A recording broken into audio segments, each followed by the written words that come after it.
जय हिंद। तो आज की वीडियो में हम लोग मॉडर्न हिस्ट्री का तीसरा वीडियो कवर करेंगे। तो चलिए शुरू करते हैं लोग, जिसमें 25वां नंबर क्वेश्चन कर रहा है कि 1918 में मोंटेफोर्ड सुधारों पर कांग्रेस ने एक महत्वपूर्ण रुख अपनाया, जिसके कारण पुराने उदारवादी उदारवादी अवशेष से सपरू जयकर और चिंतामणि टूट गए, जिन्होंने गठन किया। तो इन लोगों ने इंडियन नेशनल लिबरल फेडरेशन का गठन किया था। यानी कि बात की जाए कि इंडियन नेशनल लिबरल फेडरेशन का गठन किसके द्वारा किया गया था, तो इसका गठन सपरू जयकर और चिंतामणि ने इसका गठन किया था। अगस्त 1917 में भारत के राज्य सचिव एडविन मॉन्टेग्यू ने ब्रिटिश संसद में एक ऐतिहासिक घोषणा की, जिसे मॉन्टेग्यू घोषणा या अगस्त घोषणा कहा गया। मॉन्टेग्यू घोषणा को ही अगस्त घोषणा कहा जाता है। इस घोषणा में भारत में प्रशासन और स्वशासित संस्थानों के विकास में भारतीयों को बढ़ती भागीदारी का प्रस्ताव रखा गया। मॉन्टेग्यू ने इन सुधारों पर कार्य करने के लिए तत्कालीन वायसराय लॉर्ड चेम्सफोर्ड के साथ मिलकर भारत में संवैधानिक सुधार शीर्षक से एक विस्तृत रिपोर्ट निकाली, जिसे मोंटफोर्ड रिपोर्ट अथवा मॉन्टेग्यू चेम्सफोर्ड रिपोर्ट कहा जाता है। यह रिपोर्ट वर्ष 1918 में प्रकाशित हुई। यहाँ से भी कई बार क्वेश्चन बना है कि जो मॉन्टेग्यू चेम्सफोर्ड रिपोर्ट है यह कब प्रकाशित हुई थी, तो 1918 में प्रकाशित हुई थी। इस रिपोर्ट को लेकर कांग्रेस के अंदर उदारवादी और उग्रवादी गुटों के बीच मतभेद स्पष्ट हो गए। परिणाम स्वरूप उदारवादी जो मोंटफोर्ड रिपोर्ट के पक्ष में थे, उन्होंने वर्ष 1918 में कांग्रेस से अलग होकर सुरेंद्र नाथ बनर्जी के नेतृत्व में वर्ष 1919 में इंडियन नेशनल लिबरल फेडरेशन नामक के नए दल की स्थापना की। जो इंडियन नेशनल लिबरल फेडरेशन है, उसकी स्थापना कब की गई थी, तो 1919 ईस्वी में की गई थी। और किसके नेतृत्व में, तो सुरेंद्र नाथ बनर्जी के नेतृत्व में इसकी स्थापना हुई थी। नेक्स्ट है कि आपने किस कार्यकारिणी कमेटी में कांग्रेस ने भूस्वामित्व को समाप्त करने की नीति अपनाई। तो कांग्रेस की कार्यकारिणी समिति 1937 से, जो कांग्रेस की कार्यकारिणी कमेटी 1937 से में बैठक हुई थी, उसमें कांग्रेस ने भूस्वामित्व को समाप्त करने की नीति अपनाई। भारतीय राष्ट्रीय कांग्रेस की कार्यकारिणी कमेटी ने वर्ष 1937 में भूस्वामित्व को समाप्त करने की नीति अपनाई। संयुक्त प्रांत और बिहार में काश्तकारी बिल पारित किए गए। सभी कांग्रेस शासित प्रांतों में कृषकों को साहूकारों के चंगुल से बचाने तथा सिंचाई सुविधाओं को बेहतर बनाने के प्रयास किए गए। नेक्स्ट है अगला प्रश्न कि 1938 में भारतीय राष्ट्रीय कांग्रेस के अध्यक्ष निर्वाचित थे। यानी कि जो 1938 का कांग्रेस से का सम्मेलन हुआ था या अधिवेशन हुआ था, उसमें अध्यक्ष किसे निर्वाचित किया गया था या कौन निर्वाचित हुए थे, तो सुभाष चंद्र बोस हुए थे। 1938 में भारतीय राष्ट्रीय कांग्रेस के अध्यक्ष निर्वाचित कौन हुए थे, तो सुभाष चंद्र बोस हुए थे। कांग्रेस के हरिपुरा अभी वर्तमान में कहाँ है, तो यह गुजरात में है। यहाँ से भी कई बार क्वेश्चन ऐसे बना हुआ है और 71 बीपीएससी 70 में भी क्वेश्चन बना था कि आप ये ऐसे याद रखें कि हरिपुरा वर्तमान में कहाँ है, तो यह गुजरात में। कांग्रेस के हरिपुरा अधिवेशन जो फरवरी 1938 ईस्वी में हुआ था। हरिपुरा अधिवेशन कब हुआ था, तो फरवरी 1938 में। कांग्रेस के हरिपुरा अधिवेशन फरवरी 1938 में सुभाष चंद्र बोस से निर्विरोध अध्यक्ष निर्वाचित हुए। ज्ञातव्य है कि सुभाष चंद्र बोस से 1939 में त्रिपुरी अधिवेशन में भी सीतारमैया, यानी कि पट्टाभी, इनका पूरा नाम क्या था, पट्टाभी सीतारमैया को हराकर अध्यक्ष पद के लिए जीते थे। लेकिन उन्होंने अप्रैल 1939 में अध्यक्ष पद से इस्तीफा दे दिया तथा डॉक्टर राजेंद्र प्रसाद को सुभाष चंद्र की जगह नया कांग्रेस से अध्यक्ष बनाया गया। यहाँ से बात किया जाए कि जो सुभाष चंद्र बोस थे वह 1938 में भी कांग्रेस के अधिवेशन की अध्यक्षता किए थे और 39 में भी वह अध्यक्ष पद के लिए निर्वाचित हुए थे। और किन्हें हराकर, तो पट्टाभी सीतारमैया को हराकर। लेकिन महात्मा गांधी को पट्टाभी सीतारमैया को अध्यक्ष बनाना था, जिस वजह से इन्होंने इस्तीफा दे दिया। और पट्टाभी सीतारमैया भी नहीं बने और उनके स्थान पे कौन बने थे, तो डॉक्टर राजेंद्र प्रसाद बने थे।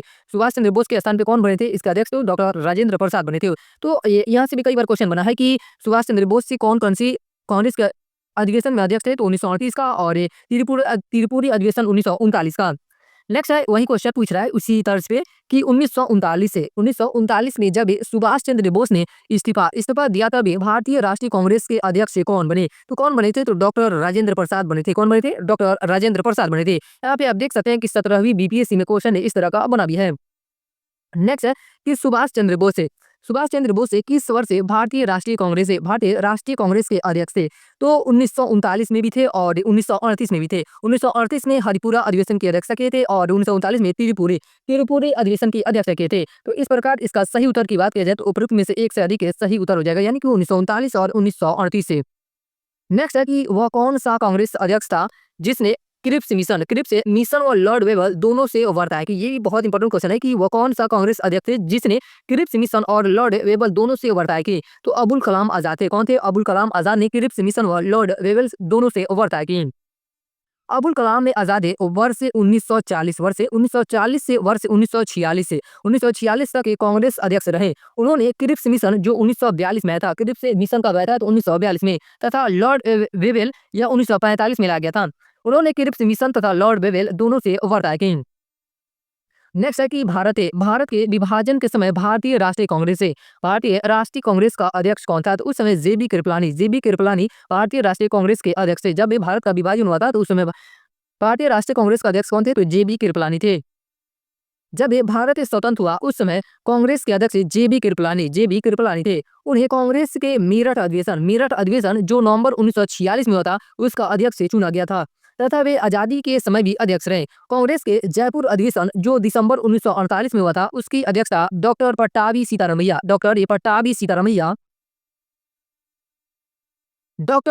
सीतारमैया ने की थी। महात्मा गांधी ने बेलगांव 1924, यानी कि जो भारतीय राष्ट्रीय कांग्रेस था उसका अधिवेशन बेलगांव अधिवेशन जो 1924 में हुआ था उस समय महात्मा गांधी ने इसकी अध्यक्षता की थी। और ये मात्र एक ही बार कांग्रेस के अधिवेशन ने की अध्यक्षता की थे और ये भी बहुत इंपॉर्टेंट है। और ये कहाँ पे किए थे? तो बेलगांव 1924 में।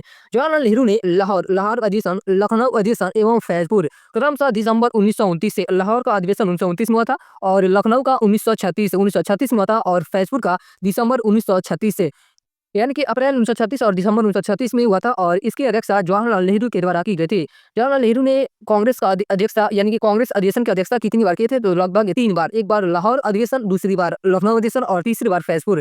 तथा सरदार वल्लभ भाई पटेल ने कराची अधिवेशन जो मार्च 1931 में हुआ था अधिवेशन की अध्यक्षता की थी। नेक्स्ट है अगला प्रश्न कि सन 1947 के भारतीय राष्ट्रीय कांग्रेस के दिल्ली अधिवेशन की अध्यक्षता किसने की? तो 1947 का जो दिल्ली अधिवेशन हुआ था उसकी अध्यक्षता डॉक्टर राजेंद्र प्रसाद के द्वारा की गई थी। किसके द्वारा की गई थी? डॉक्टर राजेंद्र प्रसाद ने इसकी अध्यक्षता की थी। 14 जून 1947 को भारतीय राष्ट्रीय कांग्रेस का विशेष सत्र दिल्ली में आयोजित हुआ था। यद्यपि उस समय आचार्य जेबी कृपलानी उस समय कांग्रेस के अध्यक्ष थे, तथापि इस ऐतिहासिक बैठक की अध्यक्षता डॉक्टर राजेंद्र प्रसाद ने की थी। इस बैठक का मुख्य उद्देश्य माउंट बेटन योजना पर विचार विमर्श करना था। नेक्स्ट है इलाहाबाद में संपन्न कांग्रेस कार्यकारिणी समिति की बैठक अप्रैल मई 1942 में हुई थी।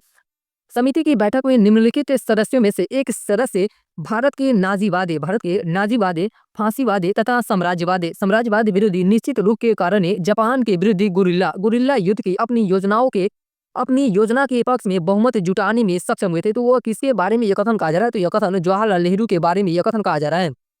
ये किसके बारे में कथन कहा जाए? तो जवाहरलाल नेहरू के बारे में यह कथन कहा जा रहा है। पंडित जवाहरलाल नेहरू ने भारत के नाजीवाद, फांसीवाद तथा साम्राज्यवाद विरोधी निश्चित रूप के कारण जापान के विरुद्ध गुरिल्ला युद्ध की अपनी योजना के पक्ष में इलाहाबाद में हुई कांग्रेस कार्यकारिणी समिति की बैठक जो 13 मई 1942 में बहुमत प्राप्त किया था। जो इलाहाबाद में कांग्रेस कार्यकारिणी समिति हुई थी उसकी बैठक कब हुई थी? तो 13 मई 1942 में। 2004 में बीपीएससी जो यह प्रश्न पूछा गया है या मेंस के व्यू से पूछा गया, यानी कि मेंस में इस तरह के क्वेश्चन पड़ जाते हैं। जो भी थिंकर होते हैं, थिंकर के बारे में, जैसे आपका जवाहरलाल नेहरू हो गए, महात्मा गांधी हो गए और रविंद्रनाथ टैगोर हो गए, उनके बारे में मेंस में पढ़ा जाता है। तो यहाँ पे जो क्वेश्चन पूछा गया है मेंस के हिसाब से क्वेश्चन पूछा गया है। शायद ये कहीं हो सकता है कि 2004 में जब बीपीएससी पूछा होगा प्रश्न तो उस समय इस तरह का ट्रेंड होंगे, लेकिन अब इस तरह का क्वेश्चन नहीं बनते हैं। नेक्स्ट है कि निम्नलिखित में से भारतीय राष्ट्रीय कांग्रेस के किस अधिवेशन में पहली बार मौलिक अधिकारों से संबंधित प्रस्ताव पारित किए गए थे? ये भी बहुत इंपॉर्टेंट क्वेश्चन है कि निम्नलिखित में से किस भारतीय राष्ट्रीय कांग्रेस के किस अधिवेशन में पहली बार मौलिक अधिकारों से संबंधित प्रस्ताव पारित किए गए थे? तो कराची अधिवेशन में मौलिक अधिकारों से संबंधित प्रस्ताव पारित किए गए थे। और कराची अधिवेशन कब हुआ था? तो 1931 में यह अधिवेशन हुआ था। कब हुआ था? 1931 ईस्वी में। गांधी इरविन समझौता। गांधी इरविन समझौते को दिल्ली समझौता के नाम से भी जाना जाता है। दिल्ली समझौता को नाम से भी जाना जाता है किसे? तो गांधी इरविन समझौते को। गांधी इरविन समझौते को मंजूरी देने के लिए सरदार वल्लभ भाई पटेल की अध्यक्षता में 29-31 मार्च 1931 को कांग्रेस का कराची अधिवेशन हुआ। कराची अधिवेशन हुआ। इसी अधिवेशन में पहली बार कांग्रेस ने मौलिक अधिकारों और राष्ट्रीय आर्थिक कार्यक्रमों से संबंध प्रस्ताव पारित किए। इसी अधिवेशन में कुछ लोगों के विरोध करने पर गांधी जी ने कहा था, गांधी मर सकता है, गांधीवाद नहीं। ये भी जो कथन है ये बहुत इंपॉर्टेंट कथन है। यहाँ से भी कई बार प्रश्न बना है कि गांधी मर सकता है, गांधीवाद नहीं। यह कथन गांधी जी ने किस अधिवेशन में कहा था? तो जो कराची अधिवेशन हुआ था 1931 का, उसी अधिवेशन में गांधी जी ने यह कथन दिया था। और यह कथन कौन सा है? गांधी मर सकता है और गांधी मर सकता है लेकिन गांधीवाद नहीं। उसके बाद अगला चैप्टर है कांग्रेस से में गरम में दल और नरम दल, जिसमें सबसे पहला प्रश्न है कि कांग्रेस में किस भारतीय नेता ने प्रथम में बारे उदारवादियों पर सुरक्षित वाल्व सिद्धांत का प्रयोग करने का आक्षेप लगाया था? तो लाला लाजपत राय से यह संबंधित सिद्धांत है। सुरक्षित वाल्व सिद्धांत या सुरक्षा वाल्व सिद्धांत का संबंध किससे हो जाएगा? तो लाला लाजपत राय से इसका संबंध हो जाएगा। सबसे पहले कांग्रेस के उग्रपंथी, ये जो लाला लाजपत राय थे ये किस पंथ से संबंधित थे? तो उग्रपंथी यानी कि उग्रपंथी नेता थे। सबसे पहले कांग्रेस के उग्रपंथी नेता लाला लाजपत राय ने वर्ष 1916 में प्रकाशित अपनी पुस्तक यंग इंडिया में इस सिद्धांत का सहारा लेकर कांग्रेस के उदारवादी नेताओं पर आरोप लगाया कि वे ऐसी संस्था चला रहे हैं जिसे जिसे ब्रिटिश शासक के सुरक्षा वाल्व की तरह प्रयोग कर रहे हैं। जो यंग इंडिया पुस्तक है यह किसकी है? तो लाला लाजपत राय की यह पुस्तक है। और एक यंग इंडिया पत्रिका भी आती थी, और वह पत्रिका किनकी थी? तो महात्मा गांधी की वह पत्रिका थी। नेक्स्ट है कि अधिकतर नरमपंथी नेता थे। तो जो अधिकतर नरमपंथी नेता थे वह शहरी क्षेत्रों से कहाँ से थे? तो वह शहरी क्षेत्रों से अधिकतर नरमपंथी नेता थे। उदारवादी राजनीति या राजनीति के भिक्षावृत्ति के युग में अधिकतर नरमपंथी नेता यथा दादा भाई नौरोजी। नरमपंथी नेताओं का अगर ये बात की जाए कौन कौन से हो जाएंगे, तो और ये आप नाम याद भी रखेंगे क्योंकि यहाँ से भी प्रश्न बने हैं। नरमपंथी नेता तथा दादा भाई नौरोजी, फिरोज शाह मेहता, भीमसा वाचा, भूमेश चंद्र बनर्जी और सुरेंद्र नाथ बनर्जी जैसे नेता शहरी क्षेत्रों से संबंध थे। और ये किस प्रकार के नेता थे? तो ये नरमपंथी नेता थे। इस काल में कांग्रेस पर समृद्धिशाली मध्यम वर्गीय बुद्धिजीवों का, जिनमें वकील, डॉक्टर, इंजीनियर, पत्रकार एवं साहित्यिक व्यक्ति सम्मिलित थे, का अधिकार था। उपाधियां और बड़े बड़े पद इन लोगों के लिए आकर्षण रखते थे। कांग्रेस में आने वाले ये प्रतिनिधि बड़े बड़े नगरों से आते थे और जन साधारण से इनका संपर्क सीमित था। फिरोज शाह मेहता ने स्वयं कहा था, कांग्रेस की आवाजें जनता की आवाजें नहीं है। कांग्रेस की आवाजें जनता की आवाजें नहीं है, यह कथन किसके द्वारा कहा गया है? तो फिरोज शाह मेहता के द्वारा। परंतु उनके साथ रहने वाले अन्य देशवासियों का यह कर्तव्य है कि वे इनकी भावनाओं को समझे और उन्हें व्यक्त करें और उनके उपचार का प्रयत्न करें। नेक्स्ट है कि निम्न में से कौन उग्रपंथी नहीं है? यानी कि इन चारों ऑप्शनों में से उग्रपंथी नेता कौन नहीं है? तो ये गोपाल कृष्ण गोखले जो थे ये उग्रपंथी नेता नहीं थे। बाकी बाल गंगाधर तिलक, मदन लाल ढींगरा और उधम सिंह थे, ये क्या थे? तो उग्रपंथी नेता थे। गोपाल कृष्ण गोखले उदारवादी खेमे से संबंधित थे। वह संभाव और मृदु न्यायप्रियता में विश्वास करते थे। उन्हें पूर्ण विश्वास था कि देश का पुनरुद्धार उत्तेजना के बाउंड्रो में नहीं हो सकता। वे साधन और साधे दोनों की पवित्रता में विश्वास करते थे। इन्हीं विचारों से प्रभावित होकर गांधी जी उनके शिष्य बन गए। अगर बात किया जाए कि गांधी जी के गुरु का नाम क्या था, तो गोपाल कृष्ण गोखले थे।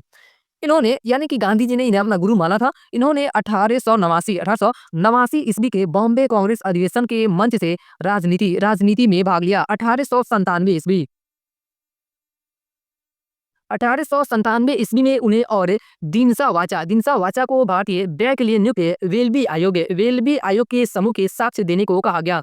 वर्ष 1899 में वह बम्बई विधान परिषद के लिए और कालांतर में इंपीरियल लेजिस्लेटिव काउंसिल के लिए चुने गए। नेक्स्ट है कि भारतीय राष्ट्रीय आंदोलन गर्मपंथियों के प्रभावाधीन आया। तो गर्मपंथियों के प्रभावाधीन भारतीय राष्ट्रीय आंदोलन 1906 के बाद आया। कब आया? तो 1906 के बाद आया। वर्ष 1906 के बाद भारतीय राजनीति में कांग्रेस के भीतर गरम दल का प्रभाव रहा। गरम दल का नेतृत्व प्रमुख कांग्रेसी नेता बाल गंगाधर तिलक, लाला लाजपत राय, बिपिन चंद्रपाल तथा अरविंद घोष ने मिलकर किया। बाल गंगाधर तिलक, लाला लाजपत राय, बिपिन चंद्रपाल तथा अरविंद घोष ये गरम दल के नेता थे। ये किस दल के नेता थे? तो गरम दल के नेता थे। नेक्स्ट है कि निम्नलिखित में से कौन सा नेता कांग्रेस कांग्रेस के गरम दल से संबंधित था। तो जो अरविंद घोष थे ये किस दल से संबंधित है, तो इनका संबंध गरम दल से हो जाएगा। बाकी दादाभाई नौरोजी, गोपाल कृष्ण गोखले और एस एन बनर्जी इनका संबंध किस हो जाएगा, तो नरम दल से इनका संबंध हो जाएगा। अरविंद घोष कांग्रेस के गरम दल के नेता थे। ये किस दल के नेता थे, तो गरम दल के नेता थे। वह गरम दल के चार स्तंभ यानी कि लाला लाजपत राय, बाल गंगाधर तिलक, बिपिन चंद्र पाल और अरविंद घोष में से एक थे। 1893-94 ईस्वी में अपने लेख में उन्होंने कहा था कि कांग्रेस श्रमिक वर्ग से दूर है और राष्ट्रवादी है और पूर्णतः असफल रही है और कांग्रेस की ब्रिटिश शासकों को अप्रसन्न करने के भय से स्पष्ट स्पष्ट न कहने की नीति को कायरता की संज्ञा दे। इनके अनुसार कांग्रेस क्षय रोग से मरने वाली है। वर्ष 1908 में पुलिस द्वारा मणिक तल्ला उद्यान इसका अन्य नाम है, यानी कि मणिक तल्ला उद्यान का नाम का जगह अन्य नाम है मुरारी पुकुर बगाने बारी में छापा मारकर 14 क्रांतिकारियों को गिरफ्तार किया गया और अरविंद घोष को ग्रे स्ट्रीट में स्थित उनके घर से गिरफ्तार किया गया। सभी के ऊपर अलीपुर षड्यंत्र करने के मामले में मुकदमा चला। अलीपुर षड्यंत्र मामले में अरविंद घोष पर लगभग 1 साल मुकदमा चला। अलीपुर षड्यंत्र केस का संबंध किससे हो जाएगा, तो अरविंद घोष से। और इसमें अरविंद घोष पर कितने साल का मुकदमा चला था, तो 1 साल का मुकदमा चला, किंतु बाद में साक्ष्य के अभाव में उन्हें छोड़ दिया गया। कालांतर में वे आतंकवादी क्रियाकलापों से अलग होकर सन्यासी बन गए तथा पांडिचेरी, अब उसे पुदुचेरी के नाम से जाना जाता है, यानी कि वो पांडिचेरी चले गए। नेक्स्ट है अगला प्रश्न कि निष्क्रिय विरोध के सिद्धांत का प्रतिपादन किसने किया था, तो निष्क्रिय विरोध के सिद्धांत का प्रतिपादन अरविंद घोष के द्वारा किया गया था। किसके द्वारा किया गया था, अरविंद घोष के द्वारा इसका प्रतिपादन किया गया था। निष्क्रिय प्रतिरोध या पैसिव रेसिस्टेंस पर लेखों की श्रृंखला सर्वप्रथम 9 से 23 अप्रैल 1907 1907 के मध्य वंदे मातरम समाचार पत्र में प्रकाशित हुए थे। उनका मानना था कि अंग्रेजों को भारत अविलंब छोड़ देना चाहिए। जब तक अंग्रेज ऐसा नहीं करते तब तक उनके विरुद्ध प्रदर्शन करते ही रहना चाहिए। नेक्स्ट है राष्ट्रीय आंदोलन में निम्न में से किसको नरम दलीय के तौर पर नहीं जाना जाता है, यानी कि वे गरम दल से संबंधित है। तो गरम दल के नेता इन चारों में से कौन हो जाएंगे, बाल गंगाधर तिलक के गरम दल के नेता थे। बाकी दादाभाई नौरोजी, एम.जी. रनाडे, गोपाल कृष्ण गोखले ये नरम दल के नेता थे। उग्रवाद के 4 प्रमुख स्तंभ लाला लाजपत राय, बाल गंगाधर तिलक, बिपिन चंद्र पाल तथा अरविंद घोष। अरविंद घोष में बाल गंगाधर तिलक इस विचारधारा के अग्रदूत थे। उन्होंने कांग्रेस की अनुनय विनय नीति की आलोचना की। कांग्रेस की अनुनय विनय नीति की आलोचना किसके द्वारा की गई थी, तो बाल गंगाधर तिलक के द्वारा। तिलक ने कांग्रेस के बारे में कहा था कि यदि हम वर्ष में एक बार मेढक की तरह टर्राए तो हमें कुछ नहीं मिलेगा। ये कथन भी एग्जाम में बना हुआ है कि यदि हम वर्ष में एक बार मेढक की तरह टर्राए तो हमें कुछ नहीं मिलेगा। यह कथन किसके द्वारा कहा गया है और किसके बारे में कहा गया है, तो यह कथन कांग्रेस के बारे में कहा गया और बाल गंगाधर तिलक ने यह कथन कांग्रेस के लिए कहा था। दादाभाई नौरोजी तथा गोपाल कृष्ण गोखले कांग्रेस के नरम दलीय नेता थे, जबकि एम.जी. रनाडे समाज सुधारक थे। एम.जी. रनाडे क्या थे, तो ये समाज सुधारक थे। नेक्स्ट है कि बाल गंगाधर तिलक को लोकमान्य तिलक के नाम से जाने लगा। तो बहुत सारी कार्य की वजह से इनका जो उपाधि या इनका जो उपनाम था लोकमान्य तिलक पड़ा था। जैसे सरकार ने उन्हें रैंड मर्डर केस में अभियुक्त बनाया। उन्होंने शिवाजी और गणपति उत्सव शुरू किया था। तो इसका सही उत्तर की बात किया जाए तो उपरोक्त में से एक से अधिक इसका सही उत्तर हो जाएगा। बहुत सारे कार्यों की वजह से इन्हें उपनाम दिया गया था लोकमान्य तिलक। यहाँ से भी कई बार क्वेश्चन बना है कि लोकमान्य तिलक किसे कहा जाता है, तो बाल गंगाधर तिलक को कहा जाता है। किसे कहा जाता है, बाल गंगाधर तिलक को कहा जाता है। ब्रिटिश सरकार ने बाल गंगाधर तिलक को पुणे के तत्कालीन प्लेग कमिश्नर डब्ल्यू सी रैंडे तथा लेफ्टिनेंट आयर्स की हत्या के मामले में अभियुक्त बनाया। तिलक को दोषी पाया गया और उन्हें 18 माह की कठोर कारावास की सजा सुनाई गई। जब वे जेल से बाहर आए तो वे एक राष्ट्रीय नायक यानी कि नेशनल हीरो के रूप में उभरे। इस तरह किसी एक घटना नहीं बल्कि अनेक राष्ट्रवादी कार्यों के बाद तिलक को लोकमान की उपाधि दी गई। नेक्स्ट है इनका कथन है कि स्वराज्य मेरा जन्मसिद्ध अधिकार है और मैं इसे लेकर रहूंगा। किसने कहा था, यह कथन किसके द्वारा कहा गया, तो यह कथन बाल गंगाधर तिलक ने कहा है। और कथन क्या है, तो स्वराज्य मेरा जन्मसिद्ध अधिकार है और मैं इसे लेकर रहूंगा। यह किसने कहा था, तो बाल गंगाधर तिलक ने कहा था। बाल गंगाधर तिलक द्वारा प्रयुक्त नारा स्वराज्य मेरा जन्मसिद्ध अधिकार है और मैं इसे लेकर रहूंगा तिलक द्वारा सर्वप्रथम कब दिया गया, इसे लेकर विद्वानों के मध्य काफी मतभेद देखने को मिलता है। दरअसल इसे नारे की परिकल्पना 1890 के दशक में प्रारंभ हुई थी। विद्वानों का मानना है कि तिलक के करीबी सहयोगी जोसेफ काका बैप्टिस्टा ने सबसे पहले यह वाक्य गढ़ा था। किसके द्वारा यह वाक्य गढ़ा गया था, स्वराज्य मेरा जन्मसिद्ध अधिकार है और मैं इसे लेकर रहूंगा। तो उनके सहयोगी थे यानी कि बाल गंगाधर तिलक के करीबी सहयोगी थे जोसेफ जोसेफ बैप्टिस्टा। और जोसेफ जोसेफ बैप्टिस्टा को काका के नाम से भी जाना जाता है। बैप्टिस्टा ने सबसे पहले यह वाक्य गढ़ा था। माना जाता है कि बैप्टिस्टा ने मराठी में संभवतः यह पंक्ति रची, स्वराज्य हा माझा जन्मसिद्ध हक आहे आणि तो मी मिलवाड़ाचे। और तिलक ने इस नारे को अपनाकर जन जन तक ये पहुंचाया। प्राप्त साक्ष्यों के आधार पर यह कहा जा सकता है कि इस नारे का उपयोग सार्वजनिक मंचों से तिलक ने होम रूल आंदोलन के दौरान अप्रैल मई 1916 में किया था। कुछ स्रोतों में इस बात पर जोर दिया गया है कि 1916 के कांग्रेस के लखनऊ अधिवेशन में तिलक ने इस नारे का उपयोग किया था, किंतु इसके समर्थन में पर्याप्त ऐतिहासिक साक्ष्य उपलब्ध नहीं है। नेक्स्ट है, वहीं यहाँ पे आपका नारा पूछ रहा है कि स्वराज्य मेरा जन्मसिद्ध अधिकार है और मैं इसे लेकर रहूंगा। यह वक्तव्य किससे संबंधित है, यानी कि यह किसने कहा था? तो बाल गंगाधर तिलक के द्वारा यह कथन कहा गया है। किसके द्वारा कहा गया? बाल गंगाधर तिलक के द्वारा यह कथन कहा गया है। नेक्स्ट है, वही पे इससे प्रश्न है, स्वराज्य मेरा जन्मसिद्ध अधिकार है और मैं इसे पा कर रहूंगा किसने कहा? तो बाल गंगाधर तिलक ने कहा था। किसने कहा था? बाल गंगाधर तिलक ने कहा था। नेक्स्ट है कि स्वराज हमारा जन्मसिद्ध अधिकार है और मैं इसे लेकर रहेंगे, यह नारा किसने दिया था? तो यह नारा बाल गंगाधर तिलक ने दिया था। किसने दिया था? बाल गंगाधर तिलक ने यह नारा दिया था। नेक्स्ट है 1908 है। 1908 में बाल गंगाधर तिलक को जेल हुई थी, तो 6 वर्षों के लिए ये जेल गए थे। कितने वर्षों की इन्हें जेल हुई थी? तो 6 वर्षों के लिए इन्हें जेल हुई थी। वर्ष 1908 में बाल गंगाधर तिलक को केसरी में प्रकाशित लेखों के आधार पर राजद्रोह का मुकदमा चलाकर 6 वर्ष के निर्वासन में और 1000 का जुर्माना की सजा सुनाकर उन्हें मांडले जेल कहाँ पे है? तो यह म्यांमार में था उस समय, मांडले जेल में भेज दिया था। नेक्स्ट अगला प्रश्न की कांग्रेस के नरम दल के नेताओं की आंदोलन की पद्धति थी। तो राज्य वाम बंद आंदोलन की पद्धति क्या थी? तो राजा वाम बंदे आंदोलन इनकी पद्धति थी। कांग्रेस के नरम दल के नेताओं की आंदोलन की प्रमुख पद्धति राजवामबद्ध आंदोलन अर्थात ये प्रशासन में भारतीयों की भागीदारी की मांगे तथा जनता में राजनीतिक जागरूकता उत्पन्न करना था।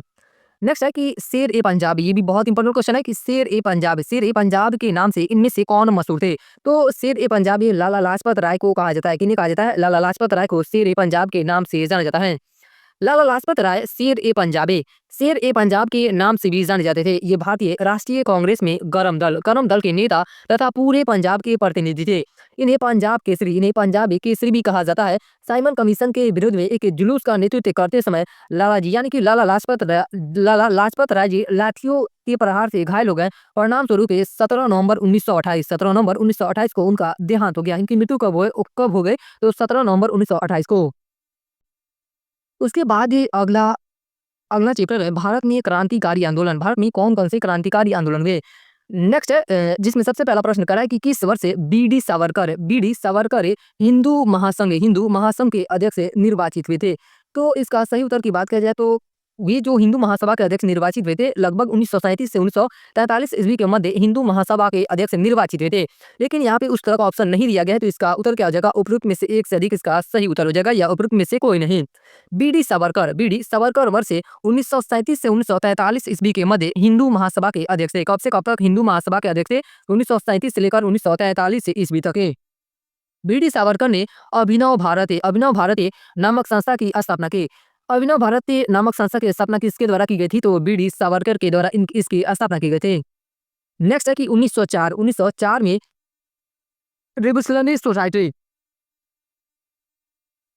रिवोल्यूशनरी सोसाइटी की स्थापना किसने की? जिसका उद्देश्य ब्रिटिश शासन के विरुद्ध सशस्त्र क्रांति करना था। तो इसकी स्थापना विनायक दामोदर सावरकर के द्वारा किया गया था। इसकी स्थापना यानी कि इनका शॉर्ट नेम की बात किया जाए तो बी डी सावरकर और इनका पूरा नाम क्या हो जाएगा? तो विनायक दामोदर सावरकर ने इसकी स्थापना की थी। वर्ष 1904 में विनायक दामोदर सावरकर और उनके अन्य सहयोगियों द्वारा स्थापित Abhinav Bharat society young India society एवं रिवोल्यूशनरी सोसाइटी थी। एक यानी कि सॉरी यहाँ पे अभिनव भारत जो सोसाइटी थी वह एक क्या थी? तो रिवोल्यूशनरी सोसाइटी थी। इस सोसाइटी का उद्देश्य ब्रिटिश शासन के विरुद्ध सशस्त्र क्रांति करना था। बी डी सावरकर के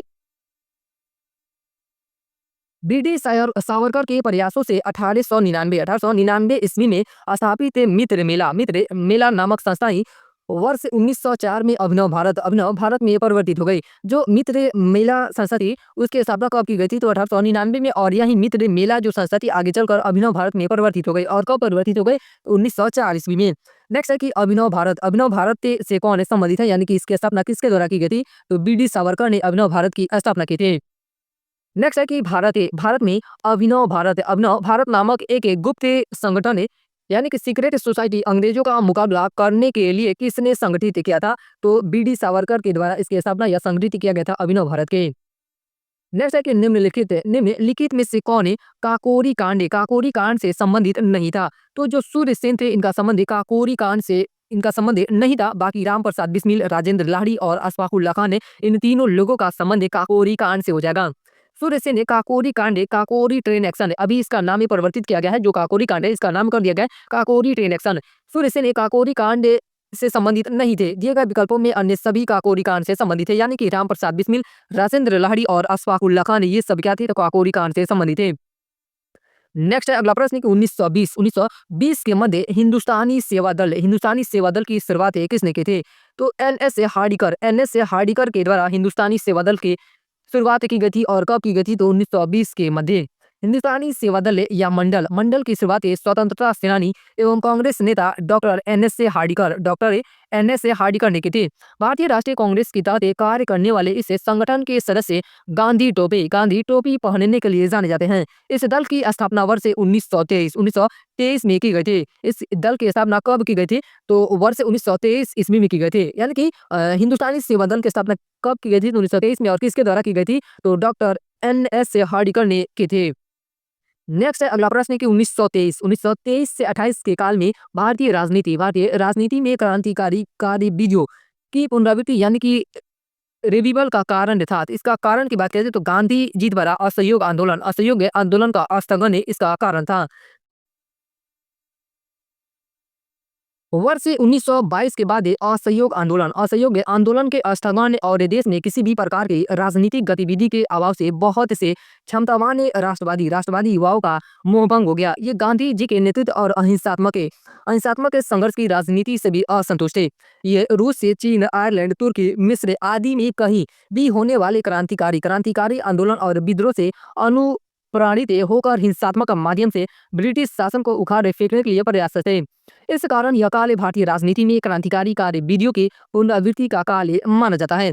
नेक्स्ट है अगला प्रश्न कि किस वर्ष हिंदुस्तान रिपब्लिकन एसोसिएशन की स्थापना हुई? इसकी स्थापना 1924 में हुई थी। हिंदुस्तान रिपब्लिकन एसोसिएशन की स्थापना 1924 में हुई थी। अक्टूबर 1924 में सचिंद्र सन्याले, राम प्रसाद बिस्मिल आदि ने कानपुर में क्रांतिकारी संस्था हिंदुस्तान रिपब्लिकन एसोसिएशन की स्थापना की। इस संस्था द्वारा 9 अगस्त 1925 को उत्तर रेलवे के लखनऊ सहारनपुर संभाग के काकोरी नामक स्थान पर 8 down Saharanpur Lucknow passenger train का नाम क्या था? तो 8 down Saharanpur Lucknow passenger train पर डकैती डालकर सरकारी खजाना लूटा गया। यह घटना काकोरी कांड वर्तमान नाम काकोरी ट्रेन एक्शन के नाम से प्रसिद्ध है। इस घटना को किस नाम से जाना जाता है? तो काकोरी कांड के नाम से जाना जाता है। इस कांड में 43 क्रांतिकारियों को गिरफ्तार किया गया, जिसमें राम प्रसाद बिस्मिल, अशफाक उल्लाह खान और रोशन सिंह तथा राजेंद्र लाहिड़ी को फांसी हुई, जबकि चंद्रशेखर आजाद फरार हो गए। इससे यानी कि काकोरी षड्यंत्र या काकोरी कांड में किन किन लोगों को फांसी हुई थी? तो राम प्रसाद बिस्मिल को, अशफाक उल्लाह खान को, रोशन सिंह और राजेंद्र लाहिड़ी को फांसी हुई थी।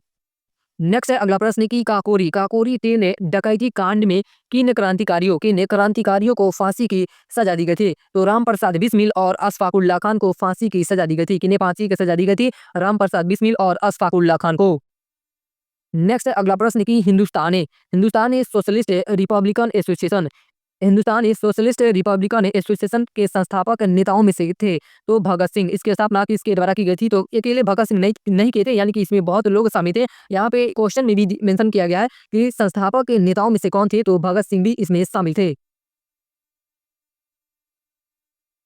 काकोरी कांड या काकोरी ट्रेन एक्शन के बाद पुलिस द्वारा चलाए गए दमन चक्र के फलस्वरूप हिंदुस्तान रिपब्लिकन एसोसिएशन यानी कि एचआरए को गंभीर झटका लगा। किंतु बाद में विजय कुमार सिन्हा, शिव वर्मा, जयदेव कपूर, भगत सिंह, भगवती चरण बोहरा तथा सुखदेव ने चंद्रशेखर आजाद के नेतृत्व में एचआरए को पुनः संगठित करने का कार्य शुरू किया।